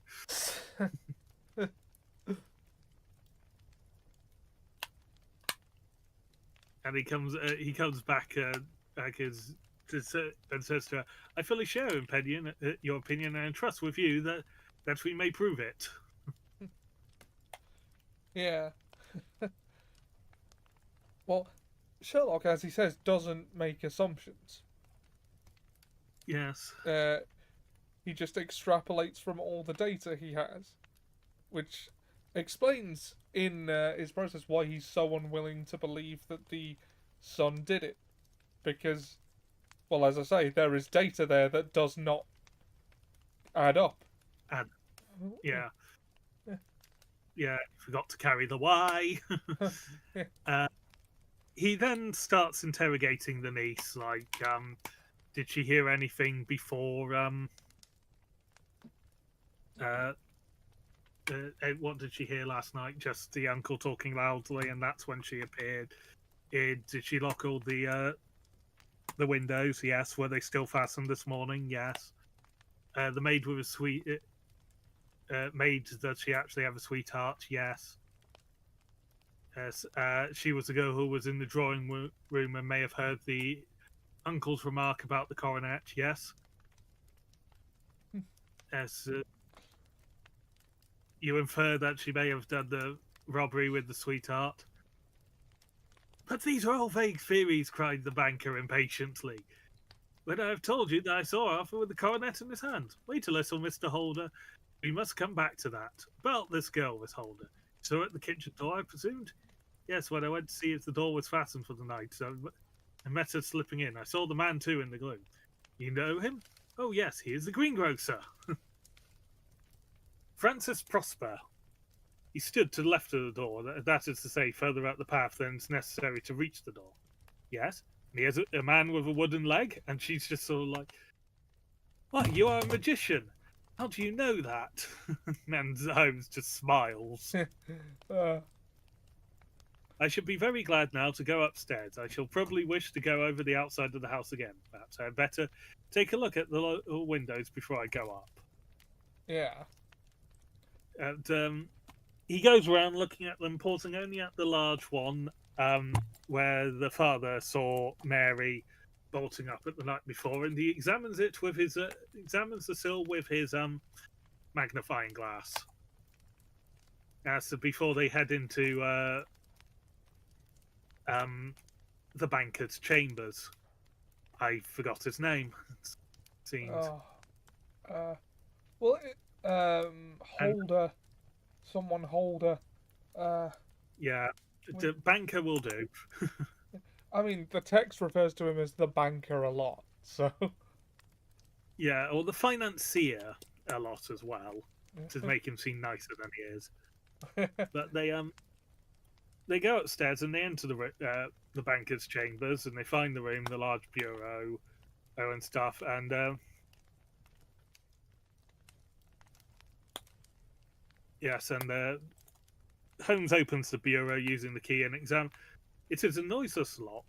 No wonder it didn't wake you. This case, I presume, contains the coronet? You must have a look at it. Holmes going, I want to see the shiny, but it is also evidence that he wants to see the data. I would like to see the shiny. Yes, I would like to see the coronet.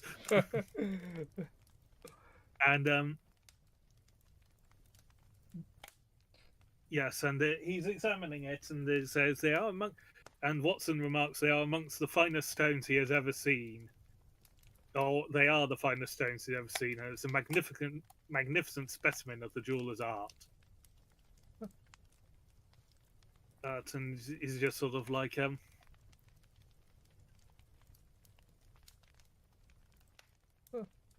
yes, and Holmes almost said, yes, here's the broken section. Would you care to break some more off, Mr. Holder? Essentially, he says, I would not dream of it. And Holmes goes, then I will. Yeah, so then I will. And he tries to bend it back into shape. He's like, I feel it give a little, but though I am exceptionally strong in the fingers, it would take me all my time to break it. A ordinary man could not do it. Now, what do you think would happen if I did break it, Mr. Holder? There would be a noise like a pistol shot. Do you tell me that this happened within a few yards of your bed and that you heard nothing? And at this point, like, I get that he says, I don't know what to think. So I get that he's realized that that he didn't really have the right of it, even if he doesn't know what the right of it is.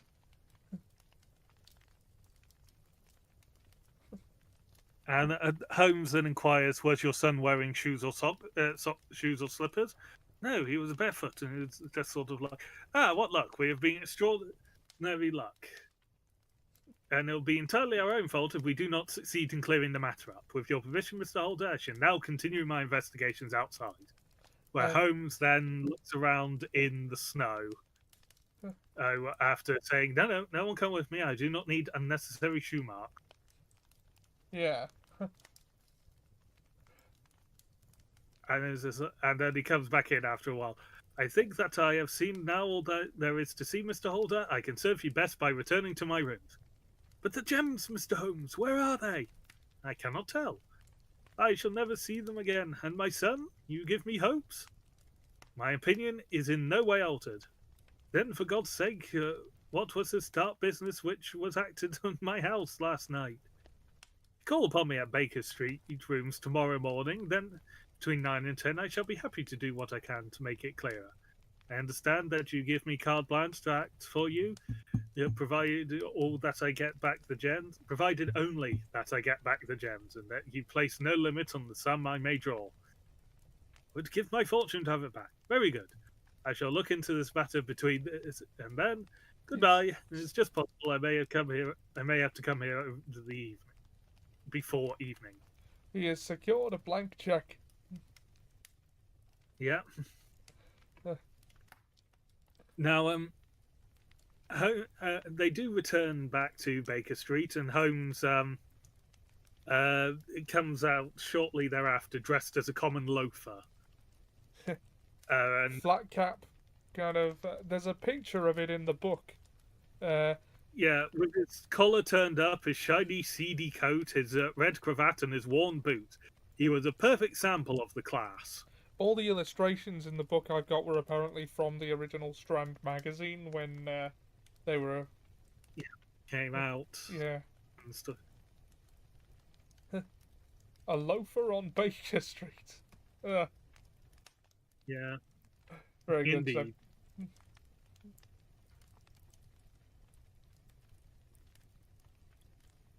yes, Holmes checks the look in the mirror, quickly makes a beef sandwich to take with him, because they just have hunks of cooked and cured meats just sitting on the sideboards.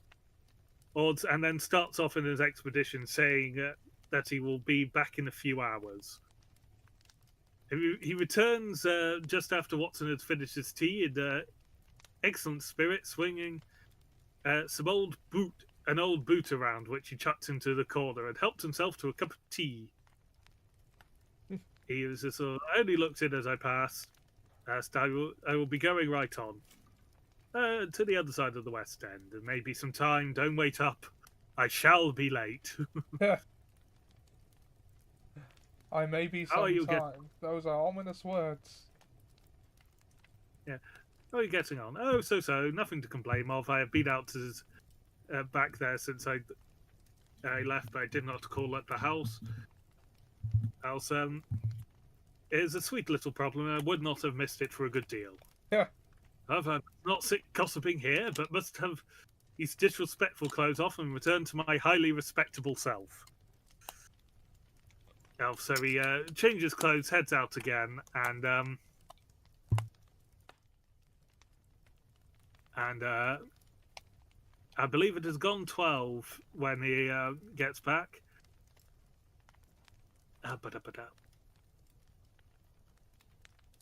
Well, Watson waited until midnight, and there was no sign of his return, so he retired to his chamber, and in the morning, Holmes is there, coffee in one hand, paper in the other, and fresh as trim as possible, probably coked off his tits. Sorry, to borrow from Buckbeak. I don't care, Watson, I'm coked off my tits. Yeah. And he's like, "Excuse me for beginning without you, Watson, but you remember that a client has rather an early appointment this morning." "Why, it is after 9 now. I should not be surprised if he was here. I thought I had a ring." And he was indeed. The financier is out the front.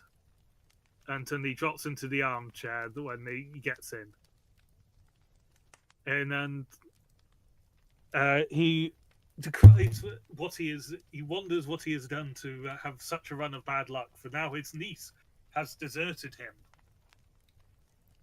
And deserted you? Yes, her bed this morning had not been slept in, her room was empty, and the notes lay upon the hall table. And the note reads, "My dearest uncle, I fear that I've brought trouble upon you, and that if I had acted differently, this terrible misfortune might not never have occurred. I cannot, with this thought in my mind, ever again be happy under your roof, and I feel that I must leave you forever. Do not worry about my future, for that is provided for, and above all, do not search for me, for it will be fruitless labor, and an ill service to me. In life or death, I am ever your loving Mary."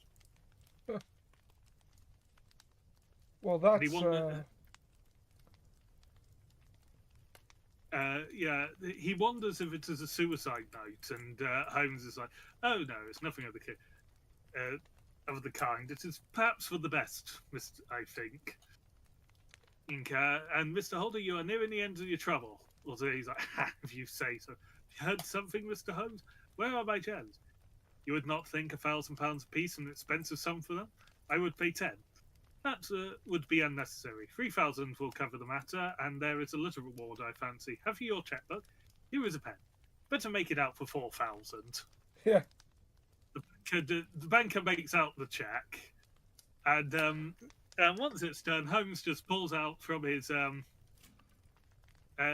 desk a little triangular piece of gold with 3 gems and just throws it down on the table. Oh, and the client shrieks with joy, a noise not commonly heard at 221B Baker Street. An ejaculation of astonishment, but not shrieks of joy. Yeah. By the way, that's the equivalent of about 110 grand in today's money. The £1,000 he asked for in reward. Yeah. Yeah. So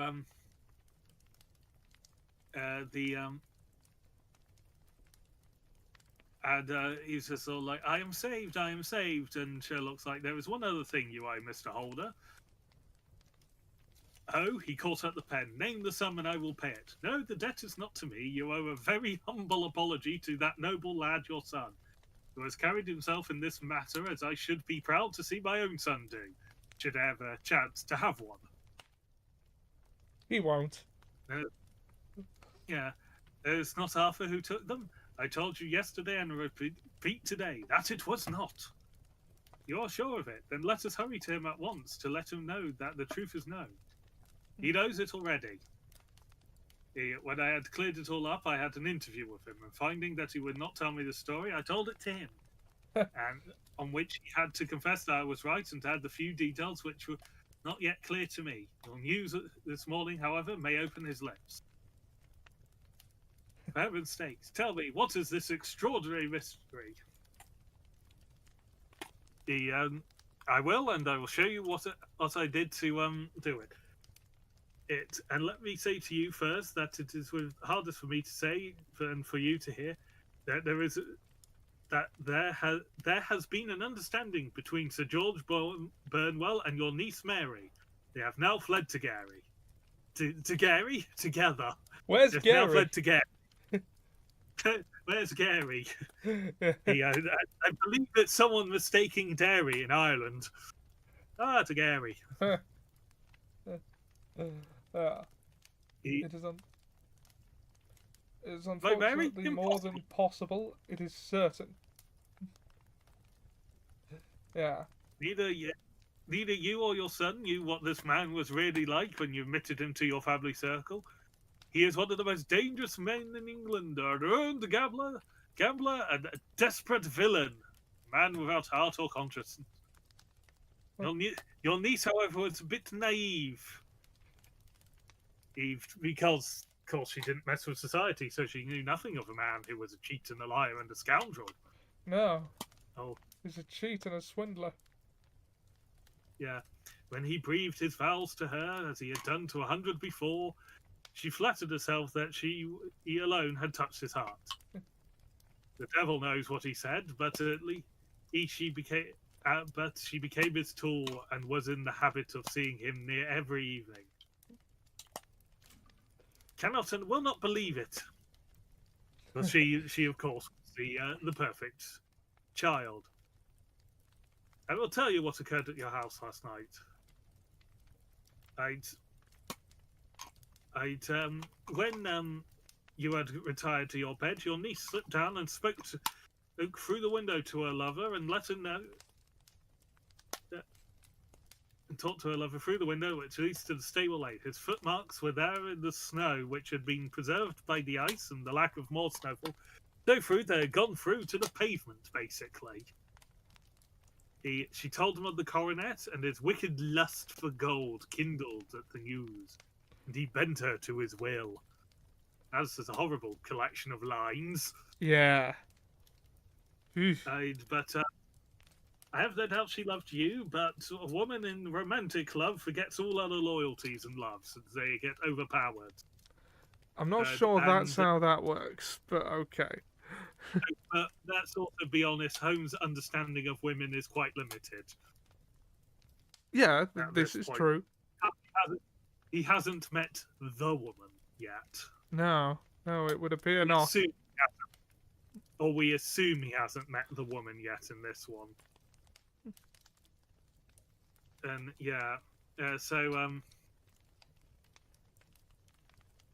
she hardly had listened to the instructions when you came down and disturbed her, and she told you about the servant's escapades with her wooden-legged lover, which are all perfectly true.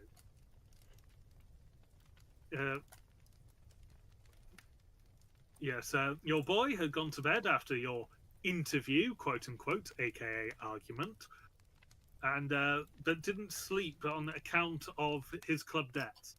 In the middle of the night, he heard the soft tread pass his door and rose, and looking out was surprised to see his cousin walking very stealthily into your dressing room. Petrified with astonishment, the lad slipped on some clothes and waited there in the dark to see what would come of this strange affair. She emerged, and in light of the passageway, he saw that she carried the precious coronet in her hand. Passed down the stairs, and he, thrilling with horror, followed her.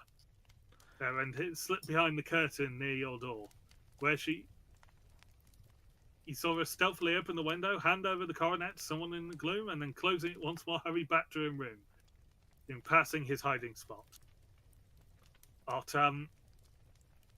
he could not tell of what truly happened without exposing the woman he loved, or confronting the scene without horrible exposure to her. But as soon as she was past, he ran out, opened the window, jumped through it barefoot, chased after Sir George Burnwell, and caught him. There was a struggle with the lads each holding one side of the coronet, and in the scuffle, your son struck Sir George and cut him above the eye. And the coronet suddenly snapped, with your son finding that thinking he had all of it, rushed back inside, closed the window, and ascended to your room. And he observed the coronet had been twisted and was endeavouring to straighten it when you woke up and started accosting him. Is it possible? Then, aroused by the anger by you calling him names, when he felt he should be deserved your warmest thanks, he could not explain the true state of affairs without dobbing in the woman he loved. Mary, of course, fainted when she saw the coronet because it was a great supply and she knew she was in trouble. Yeah. Oh, and Mr. Holder realised that that's why it and didn't have to have it pointed out. And he realised that why the son wanted to go out for 5 minutes was to find the missing piece from the struggle. And he laments how cruelly he mistreated his son. Yeah, and I mean, you can understand why he did, given what he saw. You can also understand the son being, like, really salty about that treatment. It's like, this is what I get for being nice. Yeah. Holmes then goes through how he worked out all the footprints, noted the wet outline, of a barefoot upon the windowsill, in the snow and on the garden and all of that. My brain went to a bear's paw print when you said barefoot. I don't know why. Yes. What? Because I said bear. Yeah. Yeah, no, the 50-50 that goes to a dog's foot in your case because you Yeah. have a dog called. Yeah. Although he is And roughly the size of a bear these days. Well, no, not really, but he is quite big. yeah, yeah, especially after yesterday. But yeah, he noted that there were 2 sets of boot prints in the snow, one going to and one going from the house. The footprints have been worked into the snow Oh, by Seb. the I just window. noticed another pun joke. Go on. What does a knight call a girl he's had a fling with? A Galahad. A Galahad. Yeah. Yeah. And then yeah, Hammond the rat and overseed it and found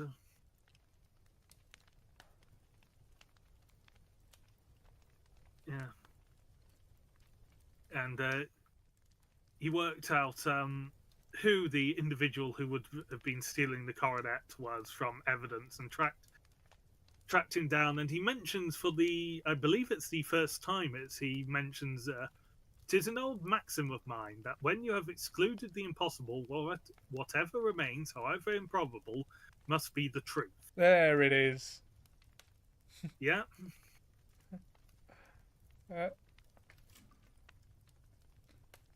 That is a line for which Sherlock Holmes is well known. Yes. And Holmes is explains how he deduced that it was Mary who had betrayed his confidence, and therefore who Mary would be working with most likely, which he confirmed while dressed as the loafer by managing to buy a discarded boot that had once belonged to Sir George. And he concluded that it was Mary because, well, it wouldn't have been the father himself, because he would have easily been able to just steal the coronet if that was the objective. It wasn't the son because he brought it back. And it wouldn't be any of the maids because the son would not protect them in the same way you would the cousin. So it must be the cousin, so it must be a love interest. And who's the only man that she regularly sees? Why, it is this nefarious blackguard, Sir George. Yeah. Process of elimination. Especially when and it was reported that she fainted at the sight of the coronet.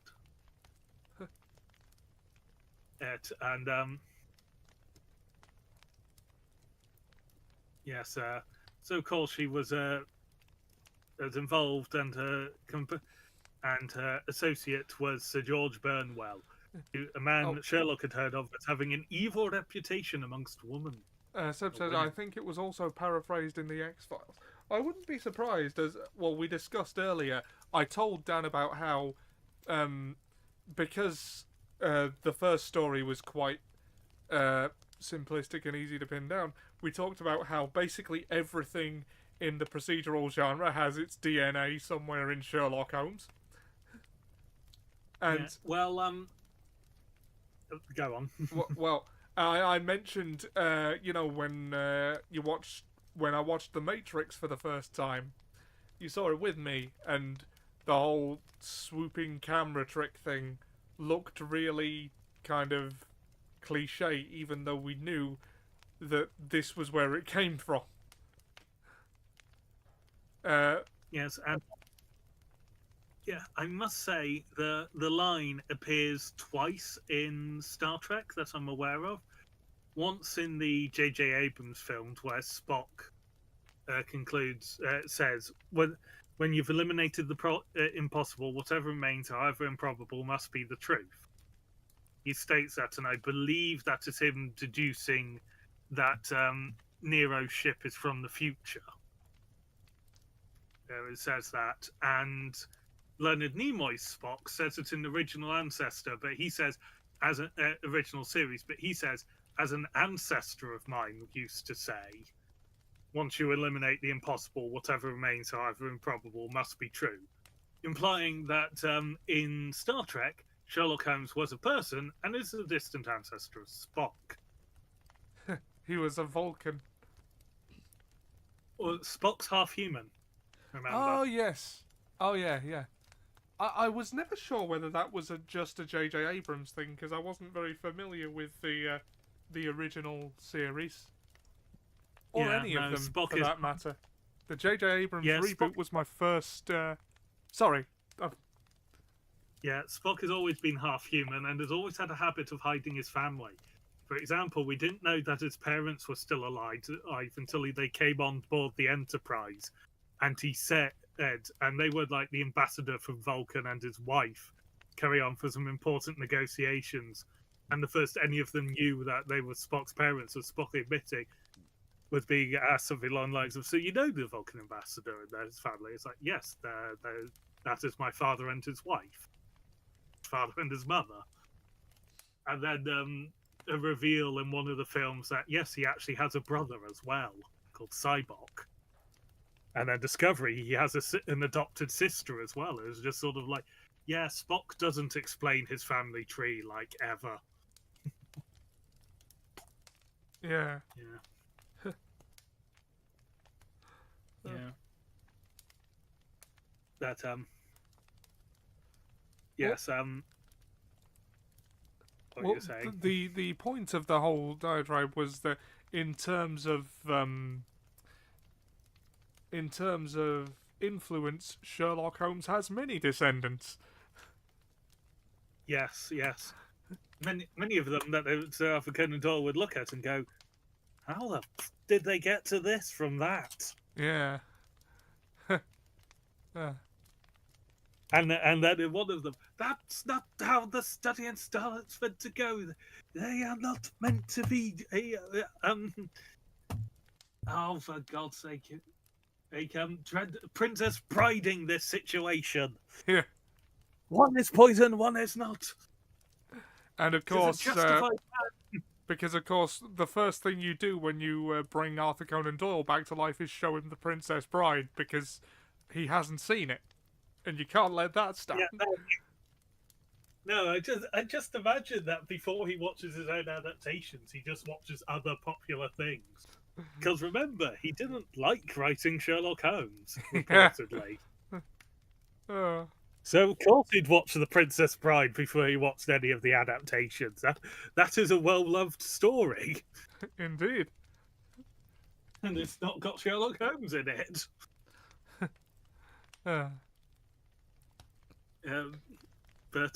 Yes, where were we? Yes, he had deduced that Sir George was the man who had stolen the 3 barrels and the gold, and well, dressed as a vagabond. And Mr. Holder recalls spotting a vagabond in the side street by the stable street by his house, where Holmes did some more investigating. Yeah. And he goes and he decides that a prosecution must be avoided to avoid scandal, all from the damage done to the man's reputation, Mr. Holder's reputation, and to the coronet and the royal who lent it, of course. Yeah. Also, so Holmes tracked the villain down and in a quiet location, and Sir George denied it. Then Sherlock explained everything. He tried to bluster his way out of it and took a life preserver from the wall. But Holmes was ahead of him, and he clapped a pistol against Sir George's head and offered him £1,000 per gem to have it returned. And Sir George, just his grief goad out, and he was just like, "Why, dash it all! I let them go at 600 for the free. This man should have known and he cheated himself out of nearly £2,500 by selling it quickly." Yeah. Holmes then gets the the address of the person he sold it to out of him quickly enough, because as gun to head and on promising there would be no prosecution. And off he set, and he then manages to get the stones from the person that from the fence for 1,000 apiece. And then he checked in on the son, told him that everything was all right, and then went home and went to bed at 2:00. After what I may call a really hard day's work. Yeah. Oh. To be fair, this is the one where he's done the most in the least amount of time. Yeah, he was moving about a bit. Yeah, there were 2 changes of clothes in this, an investigation, and threatening by gunshot. And bribery. Yes. And a day which has saved England from a great public scandal, said the banker. Sir, I cannot find words to thank you, but you shall not find me ungrateful for what you have done. Your skill has indeed exceeded all that I have heard of it. And now I must fly to my dear boy to apologize to him for the wrong for which I have done to him. And as to what you tell me of poor Mary, it goes to my very heart. Not even your skill can inform me where she is now. I think that we may safely say, Holmes returned, that she is wherever Sir George Burnwell is. It is equally certain, too, that whatever her sins are, they will soon receive a more than sufficient punishment.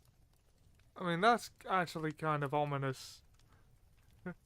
I think the implications are that she will become a ruined woman, as in she will be abandoned, destitute, and she can't go to any of her friends or anything.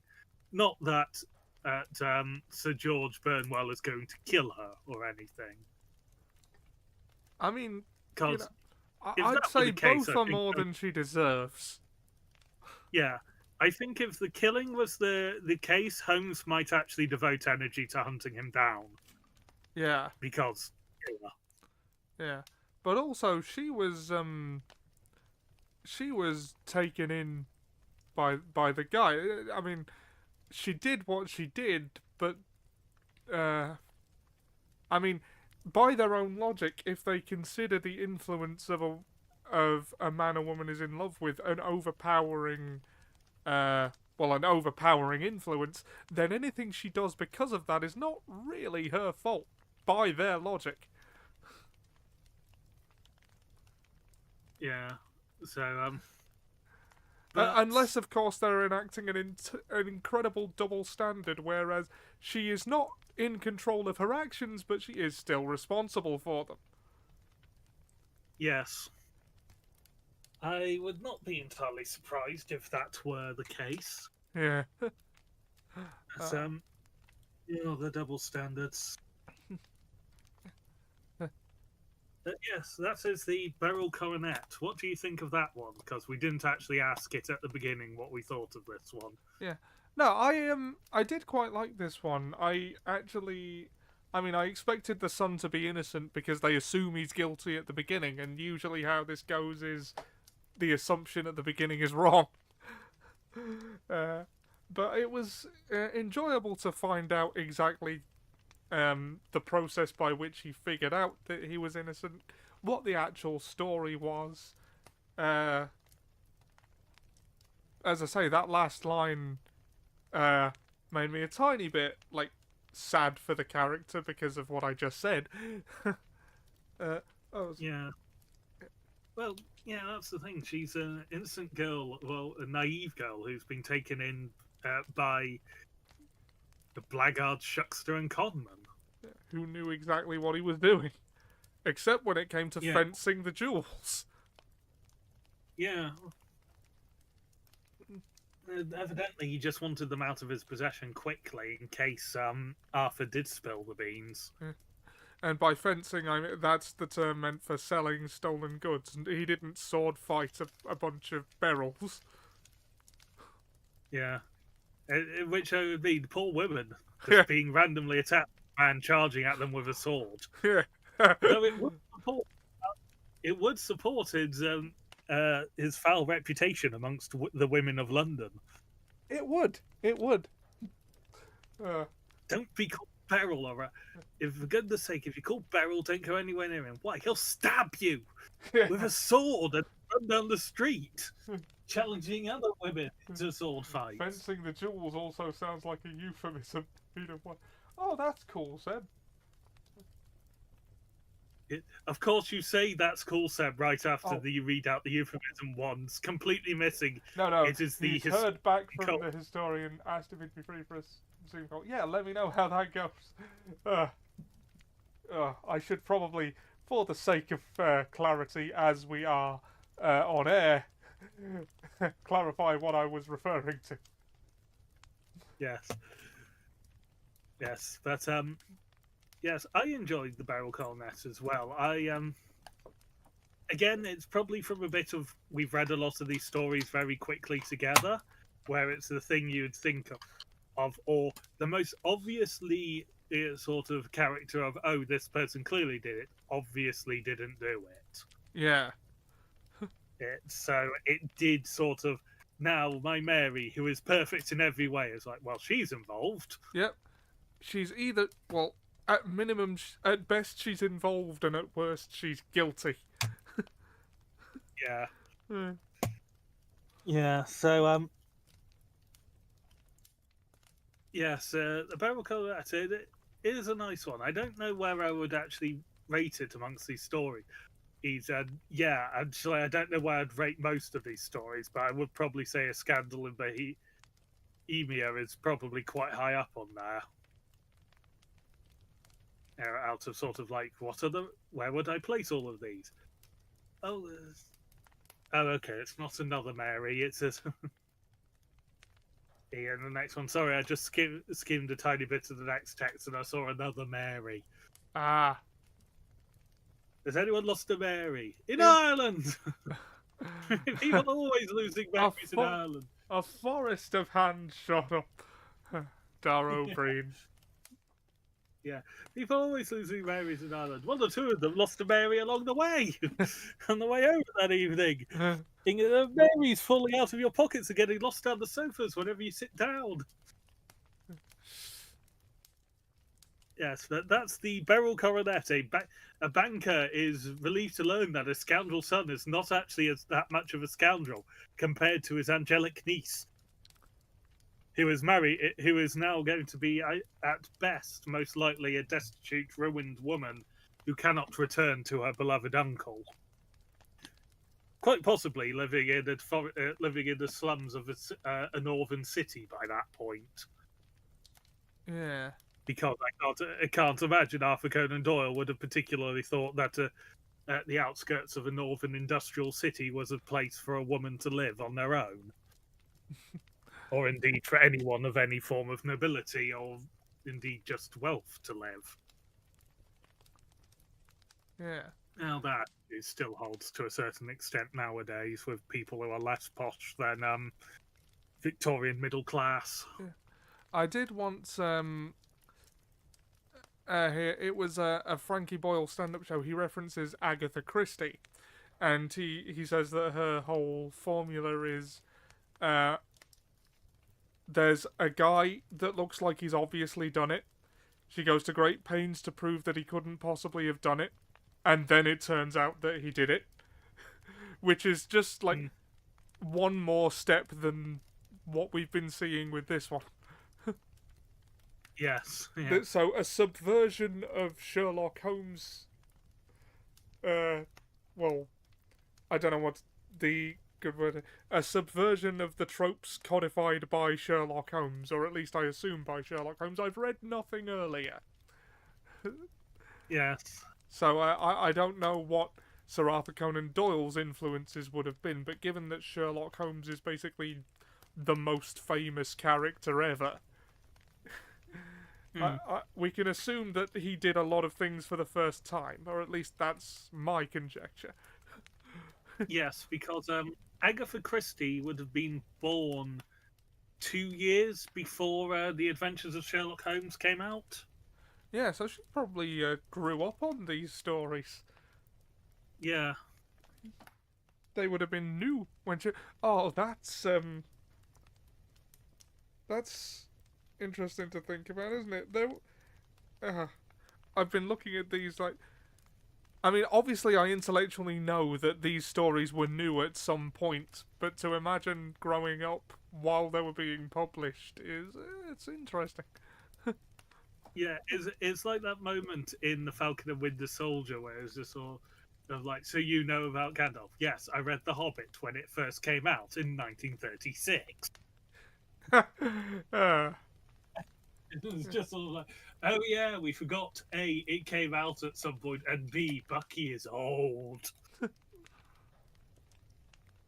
Yeah, I mean, Tolkien himself would have probably been growing up on these because he's. I now have to look that up.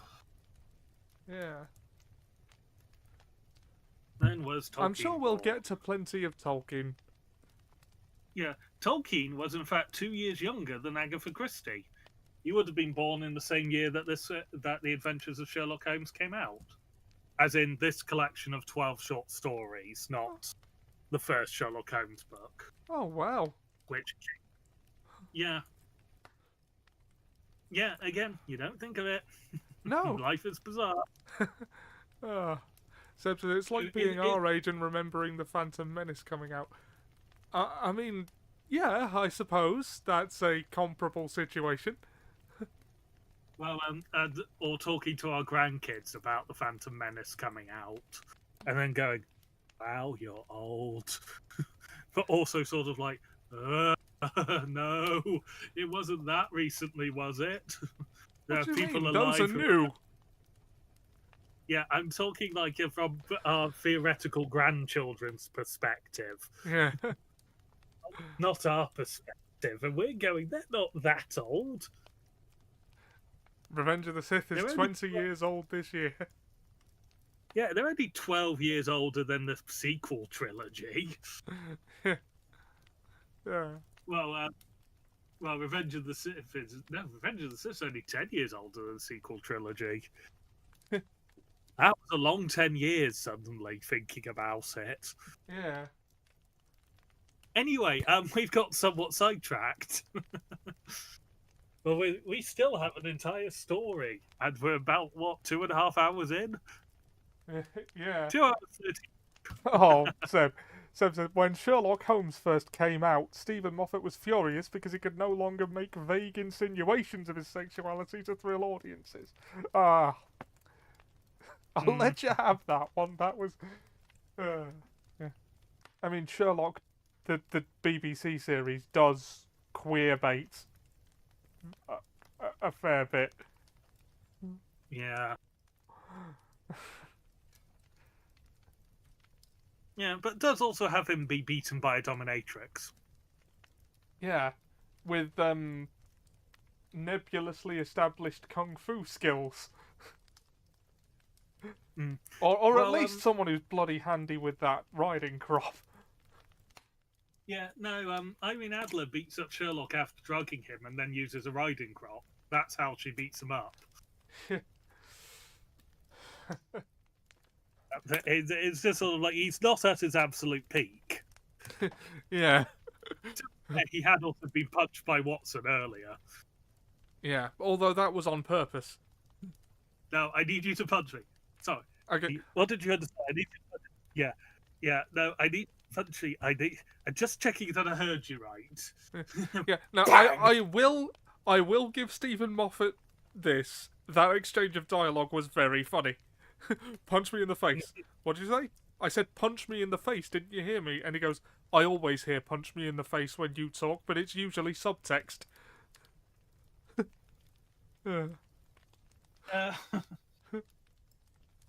I can kill you. You were a doctor, a military doctor, which means I can break every bone in your body whilst naming them. Yeah. I mean, I will give Stephen Moffat that he could come up with some fun dialogue. Yes. Well, Mark Gatiss was also working with him, who was also reasonably good at the fun dialogue. Yeah. Granted, Mark Gatiss also wanted to be on the other side of the camera at the same time, so he was Mycroft.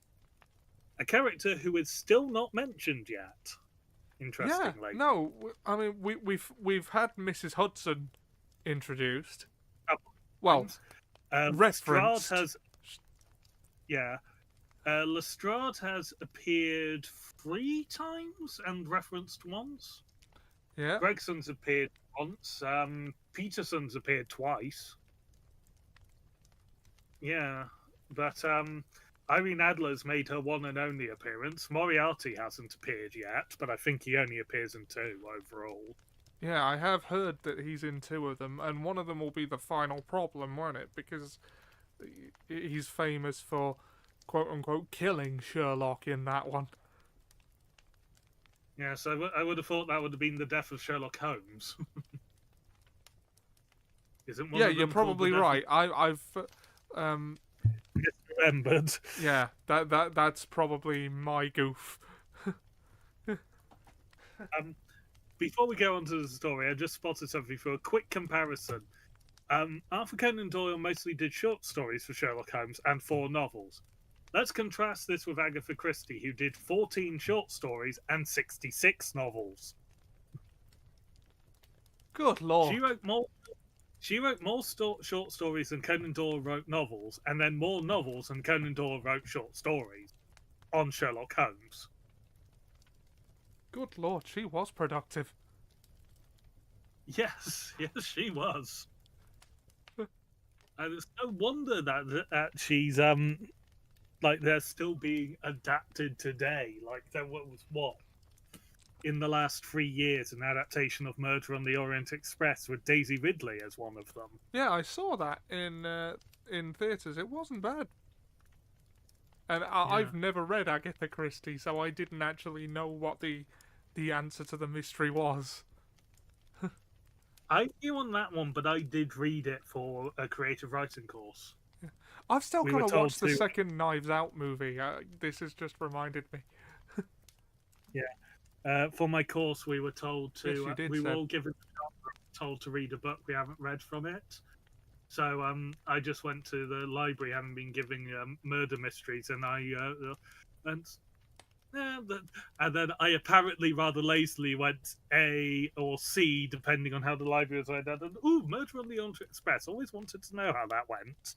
Yeah. Oh, Seb says he still No. hasn't seen the first Knives Out. Mate, you would love it.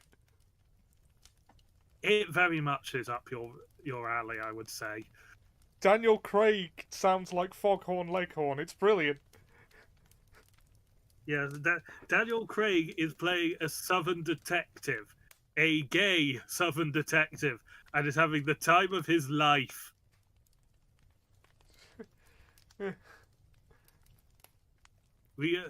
He's called Benoit Blanc.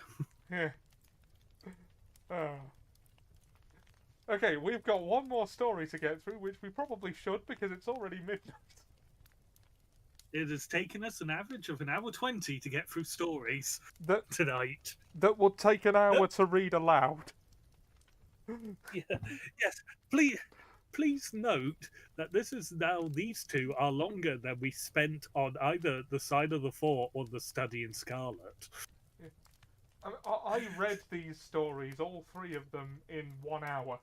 So Yes, and I'm averaging less than an hour for each of them. So we really, our side tracks are really going on. yeah, the Copper Beeches when the fat policeman goes surfing and it all goes wrong. Oh. Yeah, like the Copper Beeches can be summed up so quickly if we just skip over any of like the interesting detail. But we are here. You There can is see detail. where a lot of tropes come from in this one, particularly. It's got kind of a horror vibe, psychological horror vibe. Yeah. Yes, but we start in 221B, where Holmes is lamenting the nature of art and how there is. He has a bit of a go at Watson for how he writes the books again, making them sensationalist or emotional, and he also laments at the same time the distinct lack of cases they've been getting. He does, however, state that crime is common, logic is rare, and that basically laments sums up Sherlock Holmes to a T, doesn't it? Yes. he does lament sort of like the quality of mysteries that have been brought to him, because it's just sort of like he's being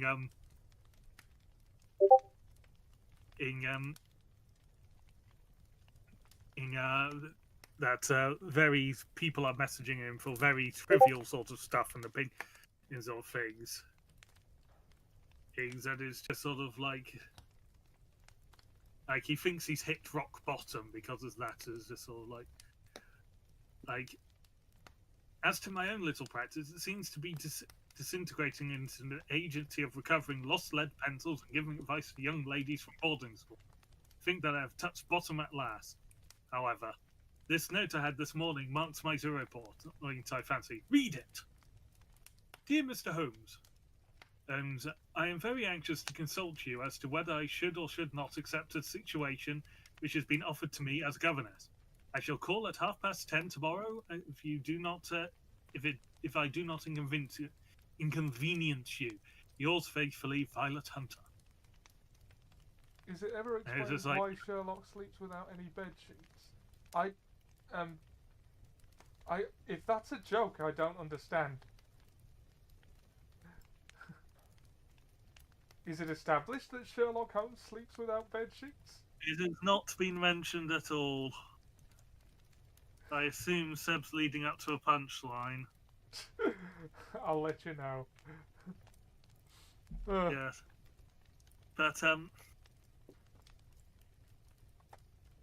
oh, that's not... If that's not in the books, then why do they call him No Sheet Sherlock? Oh, God. Even for you. We've reached our 0 point on Seb's punnage. He asked earlier in the stream if we'd reached the book where they say no shit Sherlock. No, not yet. No, I don't think they actually say that in Sherlock Holmes. That's a popular reference to Sherlock Holmes. Yes. Yes, for anyone who is not, whose English isn't their first language, who may be suddenly encountering us, we're sorry for how we speak, because we are mad, frankly. Yeah, what is it you said about the English language? It is, it's a bastard mongrel language that beats up other languages and steals loose word, grammar, and syntax. Yeah. Mugs them for loose grammar. Yeah. But also, no shit, Sherlock, it's an idiom basically meaning, well, duh, doesn't take a genius to work it out. Yeah. For anyone who is unfamiliar with English idioms. In which, I'll be honest, there's a few that have appeared in the writings of Sherlock Holmes that I've not immediately grasped. Yeah. Yes, but anyway, Miss I've just forgotten her name and I just read it. Miss Violet Hunter has now arrives at Baker Street, and while she's coming up the stairs, Watson remarks to Holmes of, "You remember the case of the blue-collar uncle? That came out of a seemingly innocuous mystery, and it was quite a good one. This may also be the case." And Holmes is like, "Well, let us hope so. But our doubts will very soon be solved. For here, unless I am much mistaken, is the person in question." As a young lady enters into the room, plainly but neatly dressed, with a bright, quick face, freckled like a plover's egg, and with the brisk manner of a woman who has had her own way who has had to make her own way in the world. That was surprisingly hard to say. Yeah. The gist of it is she's been solicited. Is that an accurate word? By someone offering her a lot of money to do a job in his house that would usually pay far less, on the proviso that she dress how he tells her to and cut her hair off. Yes, cut her hair very short and dress how he tells her, and follow certain whims of him and his wife. Which he is not specific about. Yeah. and it is a governorship, so looking after the son of or a governessship. So essentially, not quite a nanny, but basically a nanny. The difference between a nanny is temporary. A governess lives with you, is also expected to help educate, and is of a lower social station than the owners of the house. If they were of the same social station, they would be called the au pair, which translates as social equal. Right. So that doesn't quite have the same ring as he's run off with the social equal. Doesn't quite have the same ring as he ran off with the nanny. Yeah. I know this through a combination of A, English literature, B, QI, and C, family member who trained as an Orland nanny. Sort of like top of the line nannies. Then, like this is the sort of nanny you'd hire if you're an ambassador level of nanny. I see. Yeah. The training has changed a bit since since the days of the family member who trained, because some of them now have self-defense classes as part of it in case of kidnapping attempts. This just sounds so spy agency nanny, doesn't it? Yeah. Yes, but this woman is for a job that she did previously as a governess at £4 a month, is being offered £100 a year. Now that is just over double the amount she was earning for it. Because at £4 a month, 12 months in a year, that would be £48 of my maths. Yeah. Yeah. Oh, and she's now being offered. Yeah. 48. So her annual income would amount to £5,235 today, which is not enough to live on. No, admittedly, although maybe it would have been back then. Also, as a governess, food would have been provided most to an extent, and she wouldn't have had to worry about accommodation as she was living with them. Yeah, so I mean, it's still pocket money, really. Yeah, nowadays certainly.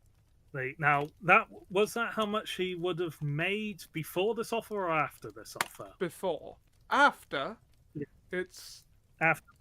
Oh, no, sorry, I put too many zeros. It's 10,900, basically just shy of 11 grand a year. Which, I will be utterly honest, is not massively far off of my last job. Here. Yeah. So yeah, but her duties would have included these occasional whims and looking after a 6-year-old who is this is our introduction to him. One child, one dear little romper, just 6 years old. Oh, and if you could see him killing cockroaches with a slipper, smack, smack, smack. That's worrying. Gone before you could wink. Yeah. See, now, red flag number 1 there. Yeah. Well, I've spoiled a few red flags in advance, like the whole control over her appearance thing. Yeah. Because of the request to cut her hair, she actually refuses the job initially, despite the frankly ludicrous wage. But she's come back to I'd be telling her to run the other way as fast as she possibly could, frankly. Yeah, she comes back around sort of like when she comes, thinks about it across the day.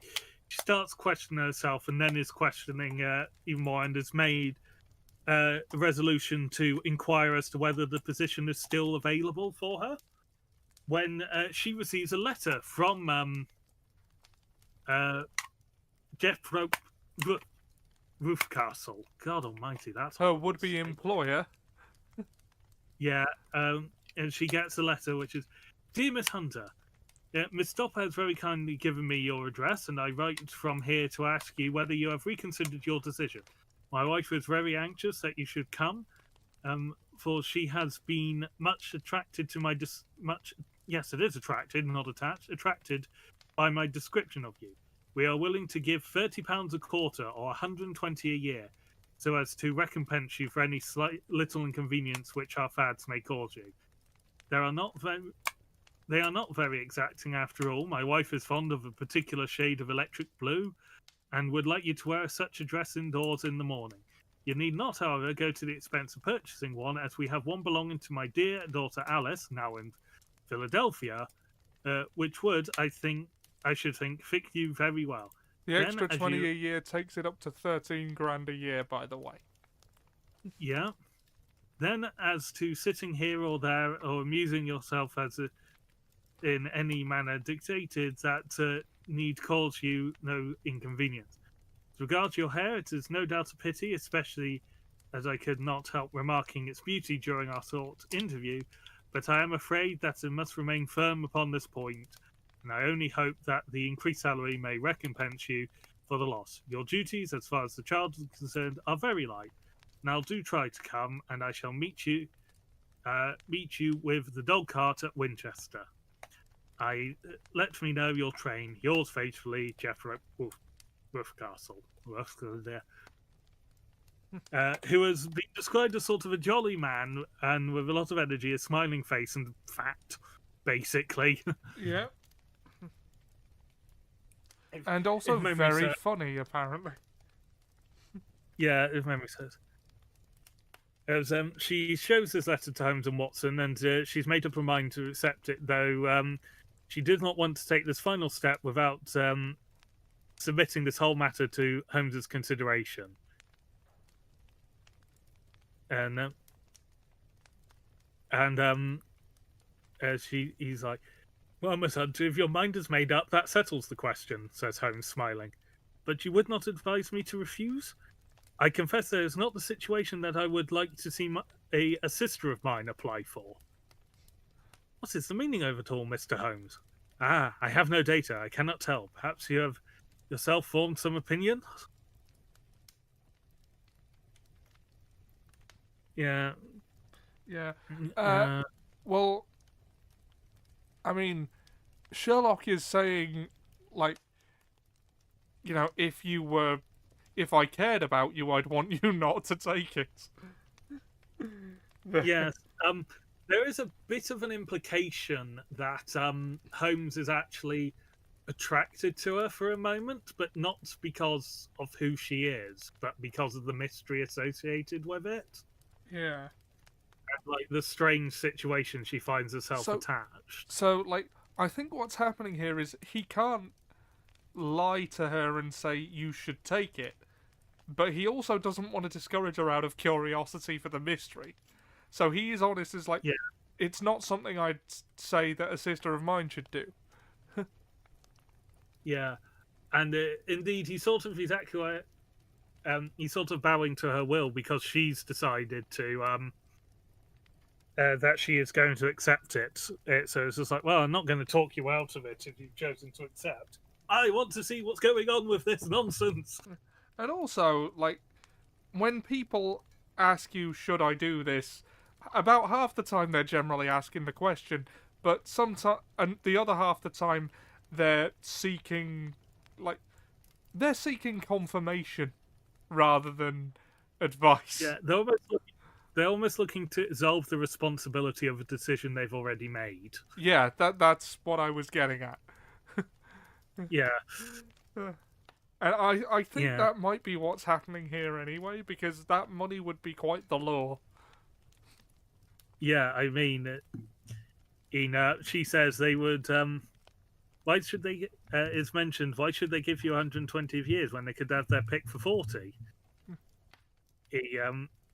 There must be some strong reason behind it. The only theory she comes up with is that the wife is mad and that these. Oh, I've forgotten what they called them. And that obeying these humors help keep her an attack of madness away. So basically, keep the wife stable and quiet, as opposed to the sheer amount of drugs that they're probably pumping into the woman, just as a day-to-day thing of the fact they're living in the Great Binge. Yes. So it's basically you when you ask me, should I buy this? Well, to be fair, on the times I have done that, I haven't been sure whether I wanted the thing. And sometimes the reaction, one way or the other, is like, do I actually want this thing? Yeah. But, yes,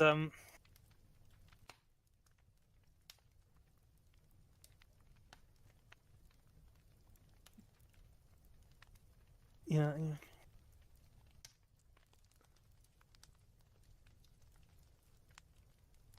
Holmes assures her that this is the most interesting problem that's come his way in some months. Wow, he had a bit of a dry spell of mysteries. He saying that there was something distinctly novel about it. If you should find yourself in doubt or in danger, danger? What danger do you see? Holmes shakes his head. It would cease to be a danger if I could define it, but at any time, day or night, a telegram would bring me down to your help. This seems to calm Violet. Was Violet, wasn't it? Yeah. This calms Violet, who leaves shortly thereafter. And when she leaves, Watson's like, at least she seems to be a young lady who is very well able to take care of herself. Holmes is like, she would need to be. I am much mistaken if we do not hear from her before many days are past. See, he knows it's a bad idea, and he just wants to know why. Yes, this is one of his less caring moments, and sort of like, he's letting a woman walk into a situation he wouldn't recommend to, but he has said, like, if you need help, send word and I will be there straight away. Yeah. So I think he's going like, yeah, she's probably walking into trouble, but I can help I can get her out of it. Yeah. Yes. And it is not 2 weeks later when they get a message from her, which is, please be at the Black Swan Hotel at Winchester at midday tomorrow. It says, do come, I am at my wit's end. This is 2 weeks later. Well, not 2 weeks. Yeah. Yeah, but a fortnight went by. It is Holmes does seem to be thinking on the issue a fair amount, because Watson's noticing he's on his brow and he's thinking, and he then asks her what he's thinking of the situation. And another line I have heard in a few things about Sherlock Holmes, not quite as famous as eliminate the impossible, but data, data, data. I can't make bricks without clay. Oh, yeah. It's not as common. I think I've heard it in 2 adaptations, certainly. One is the Robert Downey Jr. ones, and one is Elementary. And to be fair, it may not have actually been in Elementary, but something along those lines. Yeah. But given Beryl Coronet actually turned up in Elementary, or a replica of it. Oh, did it? Or a reference I should watch that show. I keep being told it's good. You keep being told by me. I've told you many a time. You're not the only person who said to me that it's good, though. Yeah. Yeah. But they get their telegram late at night when Watson was about to go to bed and Holmes was about to spend all night playing with chemicals. No, that is not a euphemism before you ask, Seb. and nor is it him getting high as a kite, because he refers to, I should leave this exploration of acetones. Yeah, he doesn't Yeah. need euphemism for that. He's quite open about it. I mean, this is the time historically known as the Great Binge. Yeah. You could buy kits to send to soldiers abroad that contained heroin until the night, until like during the Second World War. You could buy those kits to be sent with heroin and cocaine. It's just sort of like Harrod sold it, for God's sake. The Bloody worst thing hell. that happened, yeah, probably one of the worst things that happened to Harrods was the banning of cocaine and heroin sales. The great binge he just spent all day watching Netflix. That's what it would be nowadays. I suppose. Yeah. God, opium dens would have the most insufferable Netflix program just on a loop nowadays. Yeah. Holmes asks whether Watson's coming with him, and Watson says, and he gets Watson to look at the trains, and there's one that will get them to Winchester at 11:30, so before midday. So they'll get there, and they make their way over to the Winchester. And they have a discussion about the nature of country living. Yeah. Specifically, Holmes saying that he gets actually scared of country living. Yeah, I Because feel similar, honestly. yeah, because it's sort of like the houses are so far apart. Each of these like houses where it's just one house with many fields, bordering more fields with houses far distance away. Such horrible acts can take place in them, and there isn't anyone to hear it, as opposed to a metropolis where the cry out for help will be heard by at least someone who cares. Yeah. As which I can understand it, having lived part of the time in the country of my life. It's sort of like there is definitely a difference in how how the two feel, and also certainly a convenience of not having to get a train to get to a shop. Yeah. As it feels like in the case here, or a horse and cart. So are they having a cold pint and waiting for it all to blow over? If you hadn't made the joke, I probably would have eventually. No, not quite yet. Yeah, no. That is essentially they had half of that when they were trying to hunt down a goose. They had a cold pint. Yeah. They didn't wait for it to blow over. They caused some problems. Did our boys of Baker Street? Yeah. The Baker Street boys. Yeah.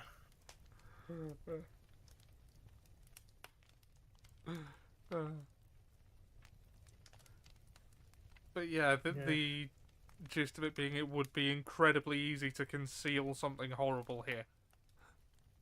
Yes, and yes, that's was sort of demonstrated by the sign of the Four. It was a semi-country house.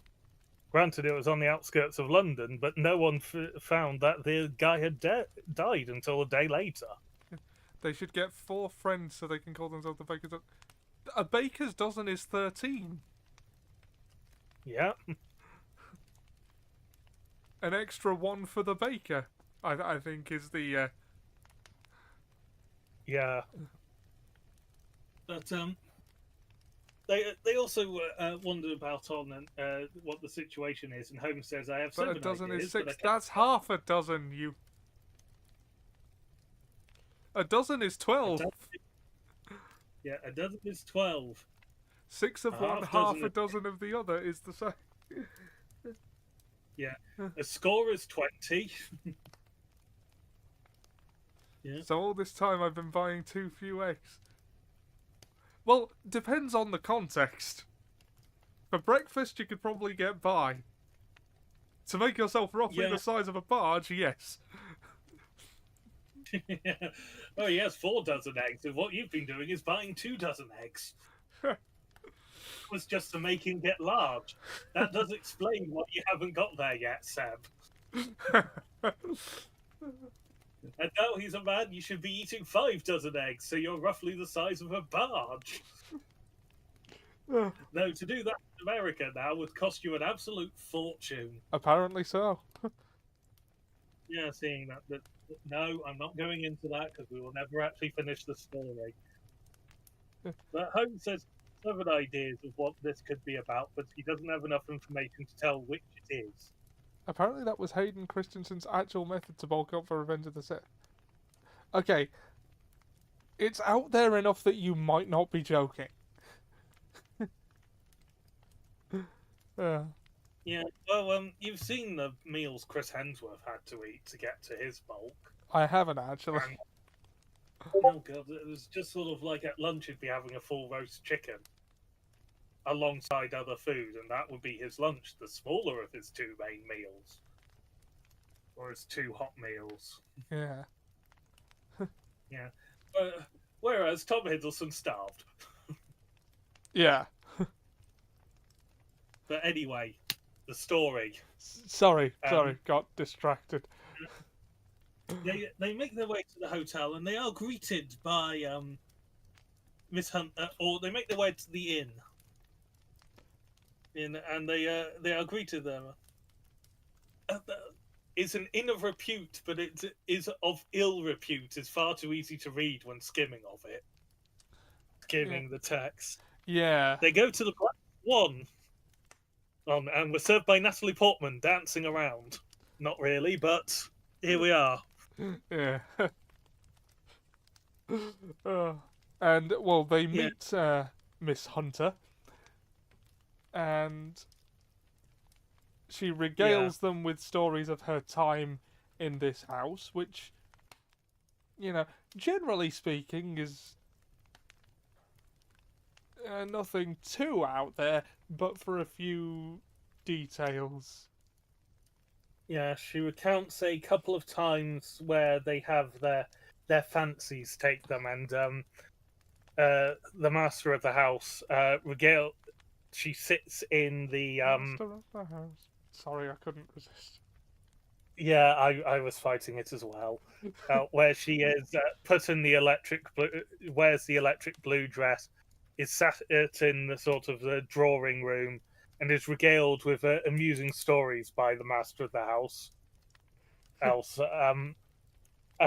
for an hour or two, and is then sent to continue with her normal duties, changing out of the dress, and then the strange incident. The second time this happened, she has a bit of a broken hand mirror in her handkerchief because she suspects that there's something on, and there is a man watching intently through the window from the road, and the lady at the house comments on it and tells her to shoo him away, like so, and which she does shortly before shutting the blinds.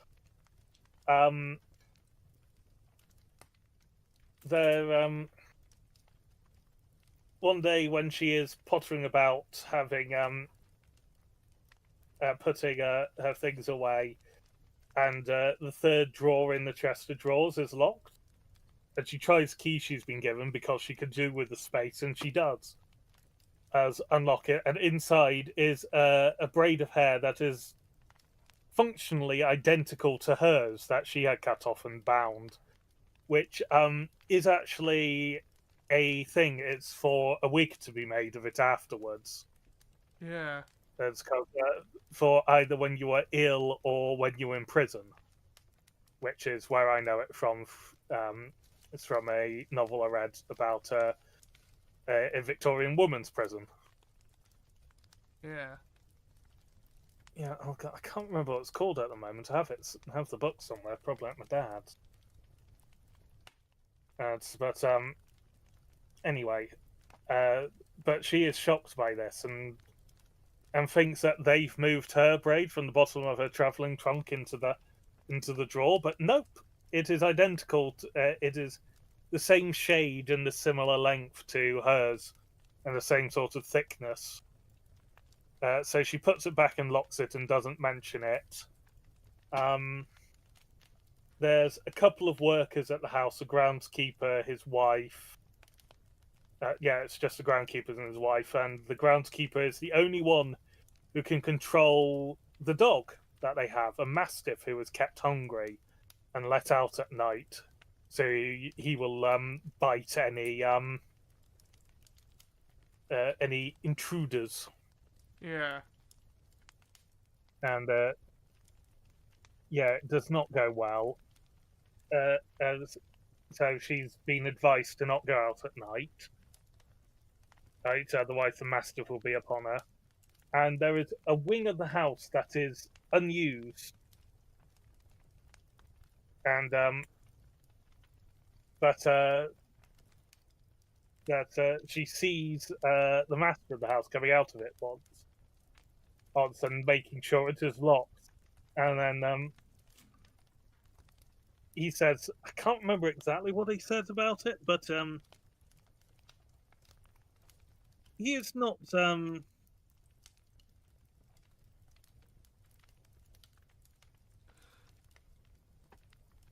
he is not particularly sort of. Oh, Yeah. you mean the secret room? He says it's his dark room. Yeah, but it's when she first encounters it, sort of like him locking the corridor. So, but she finds it again later, and he's left the key in the door. So she unlocks and looks in, and there is a door to the side of the corridor, and it is bound at one end by tied rope, and at the other end by a large lock with a wooden bar between them. And it's sort of like she noticed from the outside when taking the little one for a walk around it that all the windows are sort of grimy and cobwebbed, apart from one, which is wooden shutters across it and essentially nailed in place by the looks of it. And she so she's trying to work out what's going on. He's that, and she comes out of the corridor hearing someone coming up the stairs, and it's the master of the house. And she said it felt so strange and wrong in there, and sort of like how the light falls in there was the line she gave.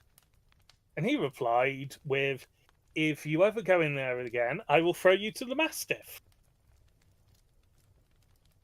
And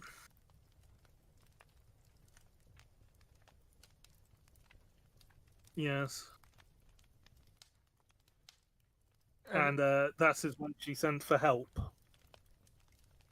Yeah. Yeah.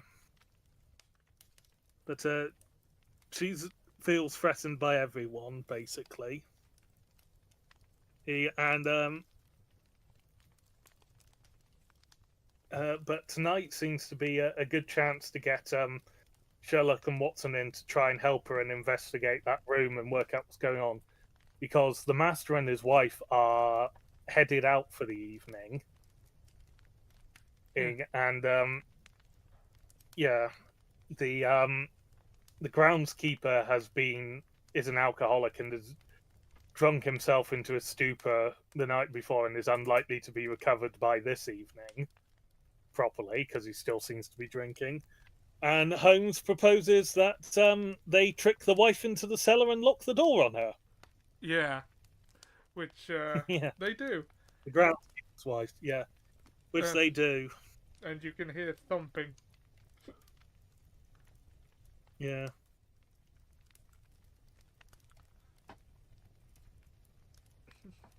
Yeah, and Watson and Holmes make it by 7 o'clock, the time they said to do that, the time they said they would be there. And on the way, Holmes mentions about the character of the people, and they sort of like he figured out a bit about what kind of people these are by the behaviour of their child. And Watson sort of like, huh? And he was like, oh, please, as a medical man, you must have known that the best way to judge the behaviour of the parent is to observe the child. It's just sort of like he's let loose and he's of a foul temperament. Yeah. Yeah. And well, I don't know how true that I think that is, but if we're taking that as true in the context of the story, the seeds were sown early when the father mentions with glee how funny it is that his son can quickly kill cockroaches with his left. Like, that's some, you know, a child taking pleasure in killing insects is a universally bad sign.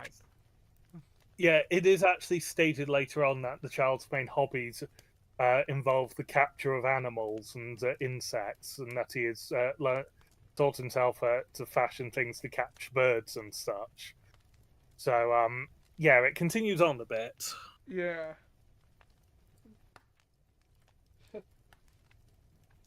Yeah. So basically, the story is screaming at you from every turn. He's keeping someone prisoner. Yes. And they arrive, and Mrs. Toller, the groundskeeper's wife, is locked in the basement. Mr. Toller is asleep on the kitchen carpet due to booze. She's nicked his keys, and they're now, which are a copy of the Master of the Houses, and they are going up to the bit. And they get to the barricade, and they're just sort of like, they try the keys in the lock, but none of them work because they're not going to give the groundskeeper the key to the lock of the door, are they? No, I suppose not. Where they're keeping a prisoner. So they go the truss. So once the keys don't work, they cut the rope off the other end and slide the bar out. And they. And Holmes goes, "You best stay out here. It's best up to me and Watson go in alone at first." And they rush into the room after breaking down the last bit of the door, because apparently there's so many locks on this door, it's ridiculous. It's quite possibly that the rope is holding the bar and the lock is on a separate bit. But they knock it down with their united strength and rush into the room, which is empty of people. There's a little pallet bed, a small table, and a basket full of linen. But there is a skylight which is open, and the prisoner is gone. There's been some villainy here. And they assume that the master of the house has been quick about it and has stolen his own daughter out of the skylight, which is not actually the case. No. The problem is, in fact, the groundskeeper. Unless I read it wrong. Well, the groundskeeper's wife is aware of what's going on. The groundskeeper is drunk and useless, basically. Yeah. Yeah, the groundskeeper's wife is aware of the plan, and if Miss Hunter hadn't got involved, the same result as what she was aiming for would have happened, which is lady would have got out. But at this point, the master of the house has come back, and he sees them there standing in the room, and then sees the open skylight. He's like, "You villain! Where's my..." The Sherlock's like, "You villain! Where's your daughter?" Looks around and is just like, "'Tis for me to ask you that, you thieves, spies and thieves! I have caught you, have I? You are in my power. I'll serve you." And he runs and goes, and he goes, "It's gone for the dog." And Watson's like, "I have my revolver." Yeah. Better close the front door. So they rush downstairs, slam the door, and then they had hardly reached the hold where they hear the baying of a hound and then the scream of agony with a horrible worrying sound which is dreadful to listen to. An elderly man with a red face and shaking limbs staggers out the side door. "God, someone has let loose the dog. It's not been fed for 2 days. Quick, or it'll be too late." And they go out, and the dog currently has its muzzle buried in Rucastle's throat. Yeah. Who is writhing and screaming in a remarkable level of survival. And then the poor dog, Watson, blows its brains out. Yeah. Which It's a shame. Yeah. Poor doggo. There's no bad dogs, bad owners, and the occasional moment of mischief. Yeah. This is not a moment of mischief. This is a bad owner's case. Yeah. Yeah. I think the Yeah, word mischief but, falls slightly short of the mark. yeah, I'm thinking more of bear when I say mischief. Yeah, right I know. now. I know. Yeah. Does Seb know what bear did? Oh no, I might as well say that. So, Mom spent all of yesterday cooking a big leg of lamb for dinner for these 3 days. Bear had other plans. Turned his back on him for a second, and he's not usually he doesn't usually steal food like that. He's not usually that preoccupied with food, so no one expected it. Yes, you could argue that Bear won. Yeah, bear has had his fill of lamb and potatoes for the near future.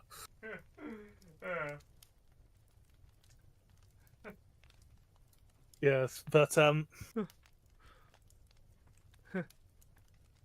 yeah, and they bring the master of the house back into the drawing room sofa and basically leaving there. Well, Watson attends to him, I imagine, while they wait for the local physician to arrive, who has been sent for. And Mr. Toller has sobered up somewhat, as you would imagine in this situation, and has gone to fetch his wife and inform her of the news. Yeah. Who's at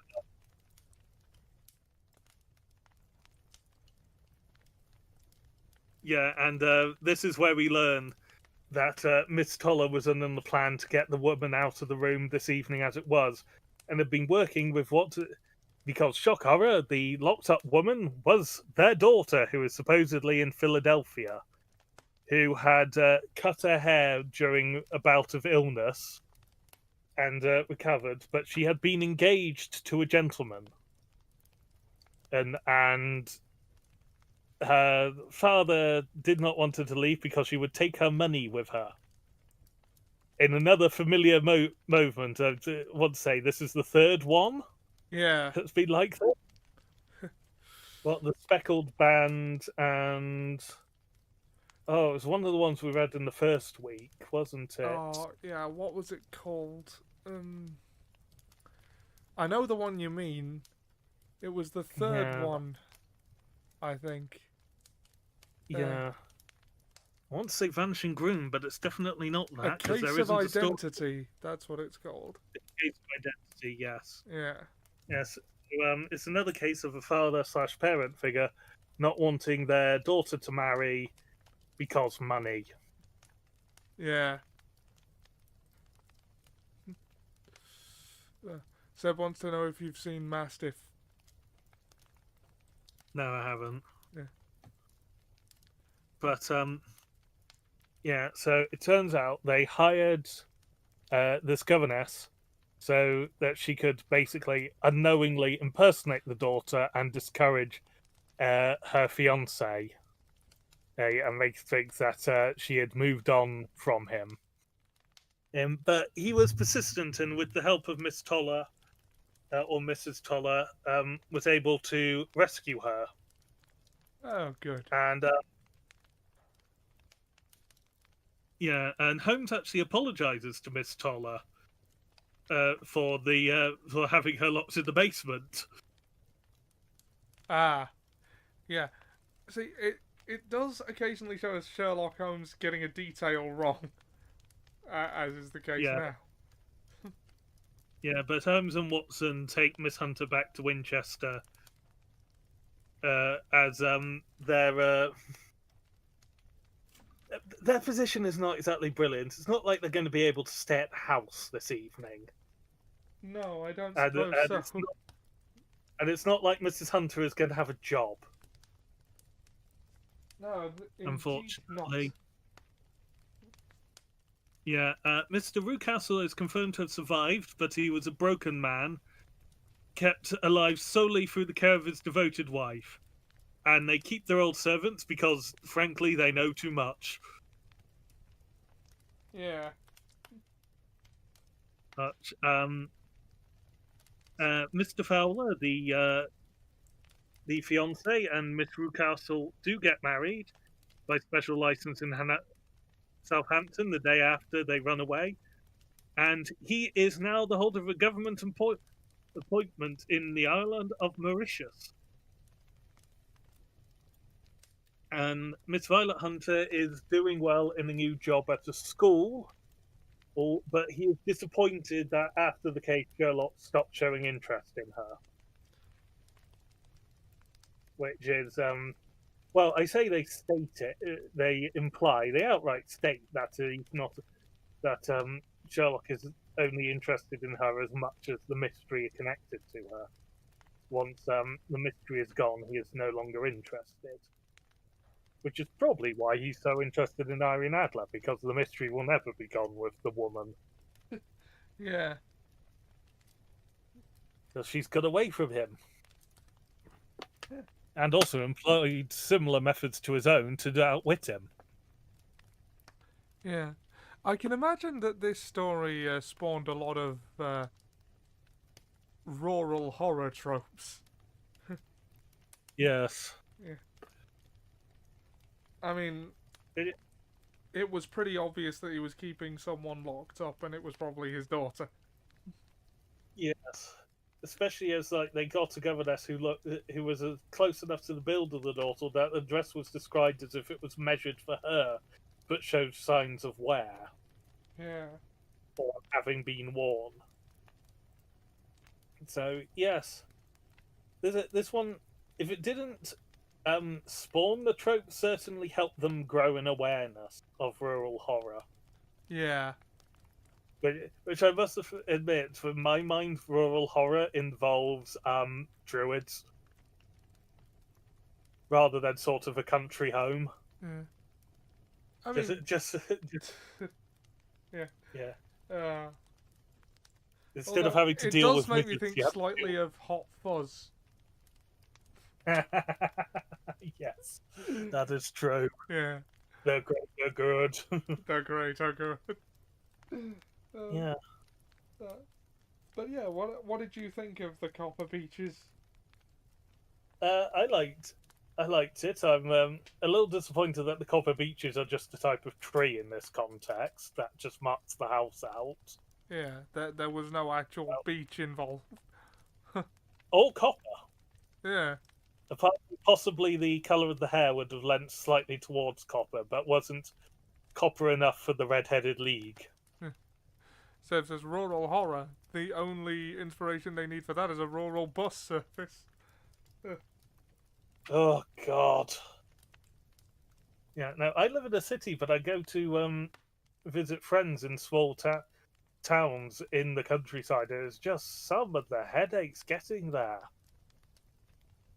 It's like there used to be a service every 15 minutes. Back when I was young. My God, buses have got awful. Yeah. Yeah. Yes, no, I can get it. It certainly has the vibe of sort of like you can't trust rich folk in the countryside. Or it certainly lends an ode to, oh, someone's missing? Have you checked the attic? Yeah. I suppose that wasn't helped by the Brontes. Which one was it? I want to say Charlotte, who wrote Jane Eyre. Was it? Or am I thinking of things? Seb says, we live in a medium-sized town. We might as well live in rural Kentucky. Yeah, the buses here are not good. Yeah. Just, it is Jane Eyre, Mr. Rochester. Yeah, it is Charlotte Bronte. I studied this for 2 years. Is sort of like it's trying to remember all of it. It's no, it's sort of like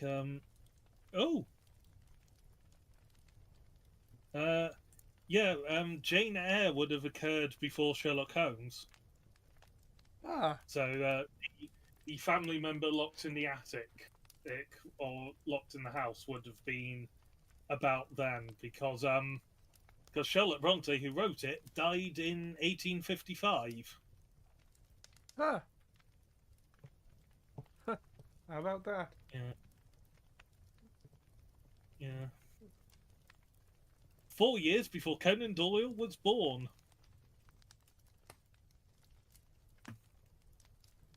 Yeah. Uh, Like it's like people who claim Isaac Asimov invented its science fiction. It is just sort of like, yes, yes, that man who acknowledged that Mary Shelley is the founder of the genre yeah, and was born after Mary Shelley had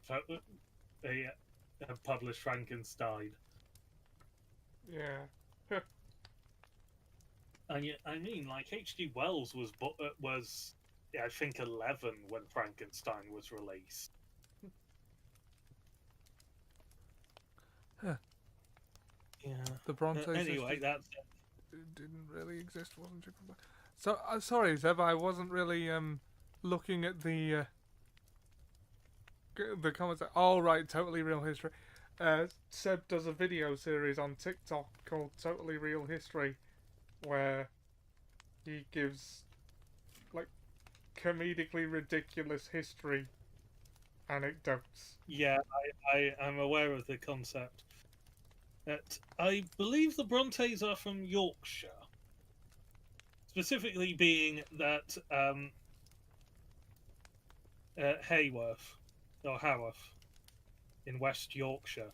Given that I visited there, when I went up and saw my aunt and grandma up in the north, I went to where they grew up and the church their father worked at. Jane Austen has a link to Bath, and while not from Bath, Mary Shelley did write part of Frankenstein in Bath. I actually know exactly where she used to live. The building doesn't exist in the form it used to at the time. It's now part of the pump rooms by the Roman bath and the cathedral. There is a museum to both Mary Shelley.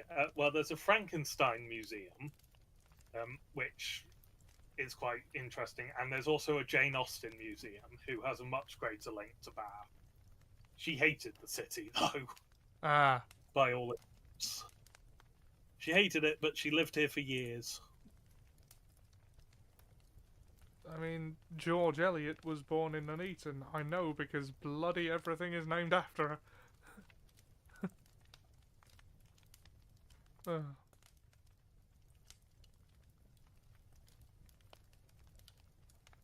Yeah.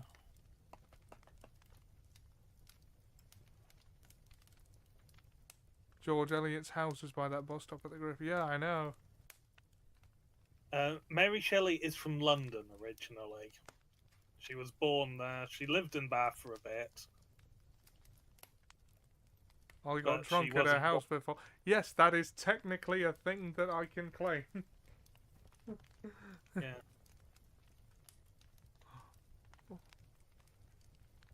I also wrote at Benjamin Franklin's house. Yeah, yeah. It's weird to think things like that, isn't it? I drunk at D.S. Lewis and J.R.R. Tolkien's regulars at their usual haunts. Ah, nice. Yeah, or as close to one of them as exists. It's got the same name and did continue with the same landlord, I believe, but has actually changed building within Tolkien's lifetime, or just after Tolkien passed. So it's So which is now a Cafe not Nero in the same Preston. building, but it is in spirit. Hmm.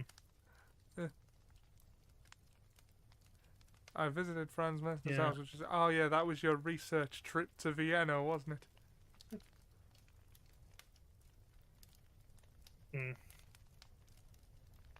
Yes, we have. This is by far our longest one so far. By being nearly 35 minutes longer than it took you to read it. and of 35 minutes longer than it would have taken me playing at ×1 speed to get through it. Yeah. Oh, I read along with 3.5 times speed on Audible, so 3 of these stories usually takes me no longer than an hour. Yeah, so that's why I corrected it. It's 35 minutes longer than it should have taken me going at normal speed, and I'm slightly above that now to get through this.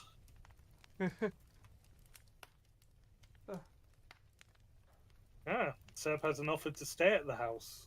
Now, sir, next time he's there.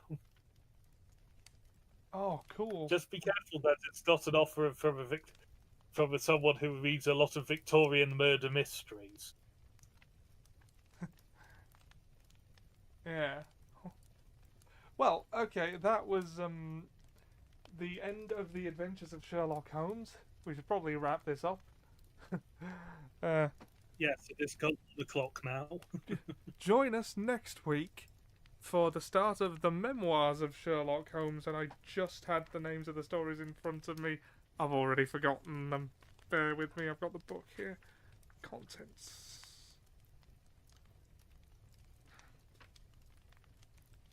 The 3 stories we will be reading for next week are Silver Blaze, The Yellow Face, oh god, The Stockbroker's Clerk is the 3rd one. Yeah. Well, which one grabs you just from the title offhand? I mean, The Yellow Face is probably going to be something. I mean, yellow face is the practice of making someone up to look Asian. So. Yeah, I'm looking at it on the audiobook version, and apparently the second one is The Adventure of the Cardboard Box, and the third one's The Adventure of the Yellow Face. The Adventure of the Cardboard Box? Yes, according to the audio thing I use. Okay, let's have a look where that one is. The Glorious Scott, the Mangrove Ritual, the... Hold on. Okay. Right, in order in this book I have here, the... Oh, God. It's really hard to turn just one page when there's 1,300 of them. Okay. The Adventure of the Cardboard Box was not initially included because apparently because of its mention of adultery in the Strand magazine. Ah. Still about the yellow pistol. Well, is the cardboard box in here? Let's see. The Glorious Scott, the Musgrave Ritual, the Reigate Squires, the Crooked Man, the Resident Patient, the Greek Interpreter, the Naval Treaty, the Final Problem, and then the Return of Sherlock. Okay. So the final problem might be aka the death of Sherlock Holmes. I'm still not seeing the cardboard. The cardboard box, was it? Yeah, that utterly serious. There's the Adventure of the Cardboard Box. I'm not seeing that in here. But I wonder if it's on the Audible version that I got from Stephen Fry. I'll just check. Yeah. He admitted adultery exists. He must be kept. Well, that's what it was like at the time. Yeah.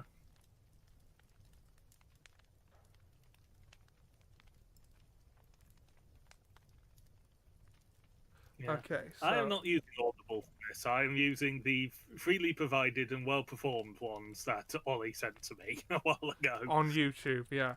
Yeah.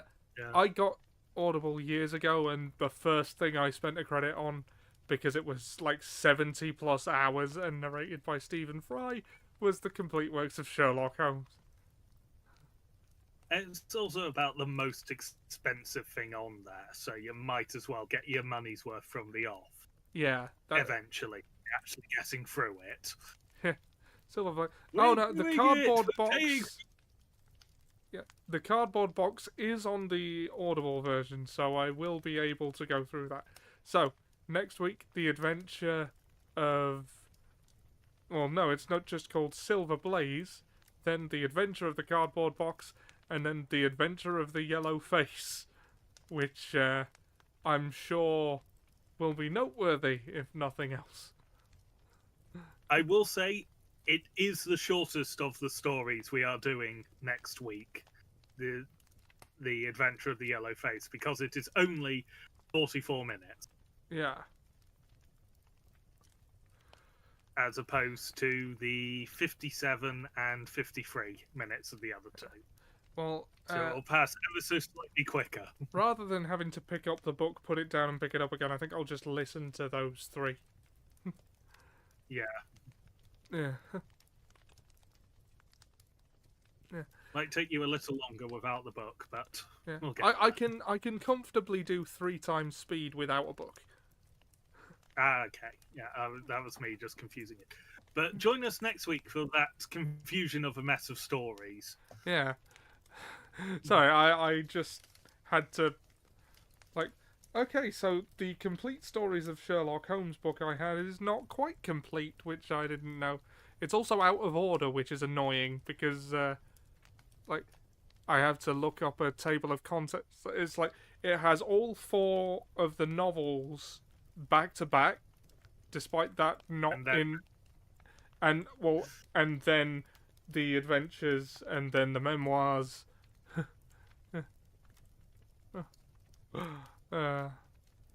Seb can also comfortably do speed.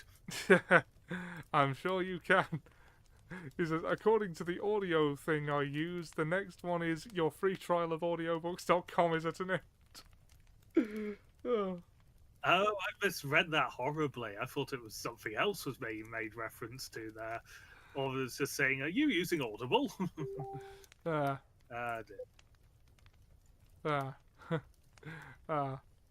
Okay, well, yeah, that's us then, unless you've got anything else to say, more general about the stories. No, not right now. I was going to say we could posit which one we enjoyed most from the collection, but that might be a good place to start next week, given we've been going for the best part of 4 hours. Yeah. So, thank you for joining us, Seb. Thanks for listening, anyone else who did. We will see you next week for the first 3 stories of the memoirs of Sherlock Holmes. Until then, oh yeah, if you miss us between now and then, we are going to be going through the DLC for Middle-earth: Shadow of Mordor this Sunday for Assassin's Sunday. Yeah. You think we'll get that done in one stream? I ask because I've never played it. The Hunters one, maybe. I honestly don't remember how long it took me, but I remember it being shorter than the Bright Lord. Okay. Well, yeah, we'll be doing that this Sunday. I've still got to think up what I'm going to do on Saturdays. And we should also be returning... if you miss us between Sunday and Wednesday, we should be returning to stream twitch.tv/eclectichawk for the first session of the next campaign, saying that they are running of Dungeons and Dragons, which I had the name of it when I started the sentence and have now forgotten. Yeah, okay. Noble Battle to the Strong. It is called. A bit less snappy than Goblins vs. Strahd, but we'll get there eventually. A new campaign. I'm playing a Minotaur wrestler. It's going to be fun. Yes, I am a fishing spear. And I'm not explaining any more than that. If you want more context, you're going to have to tune in to twitch.tv/eclectichawk this coming Tuesday. Yeah. Until then,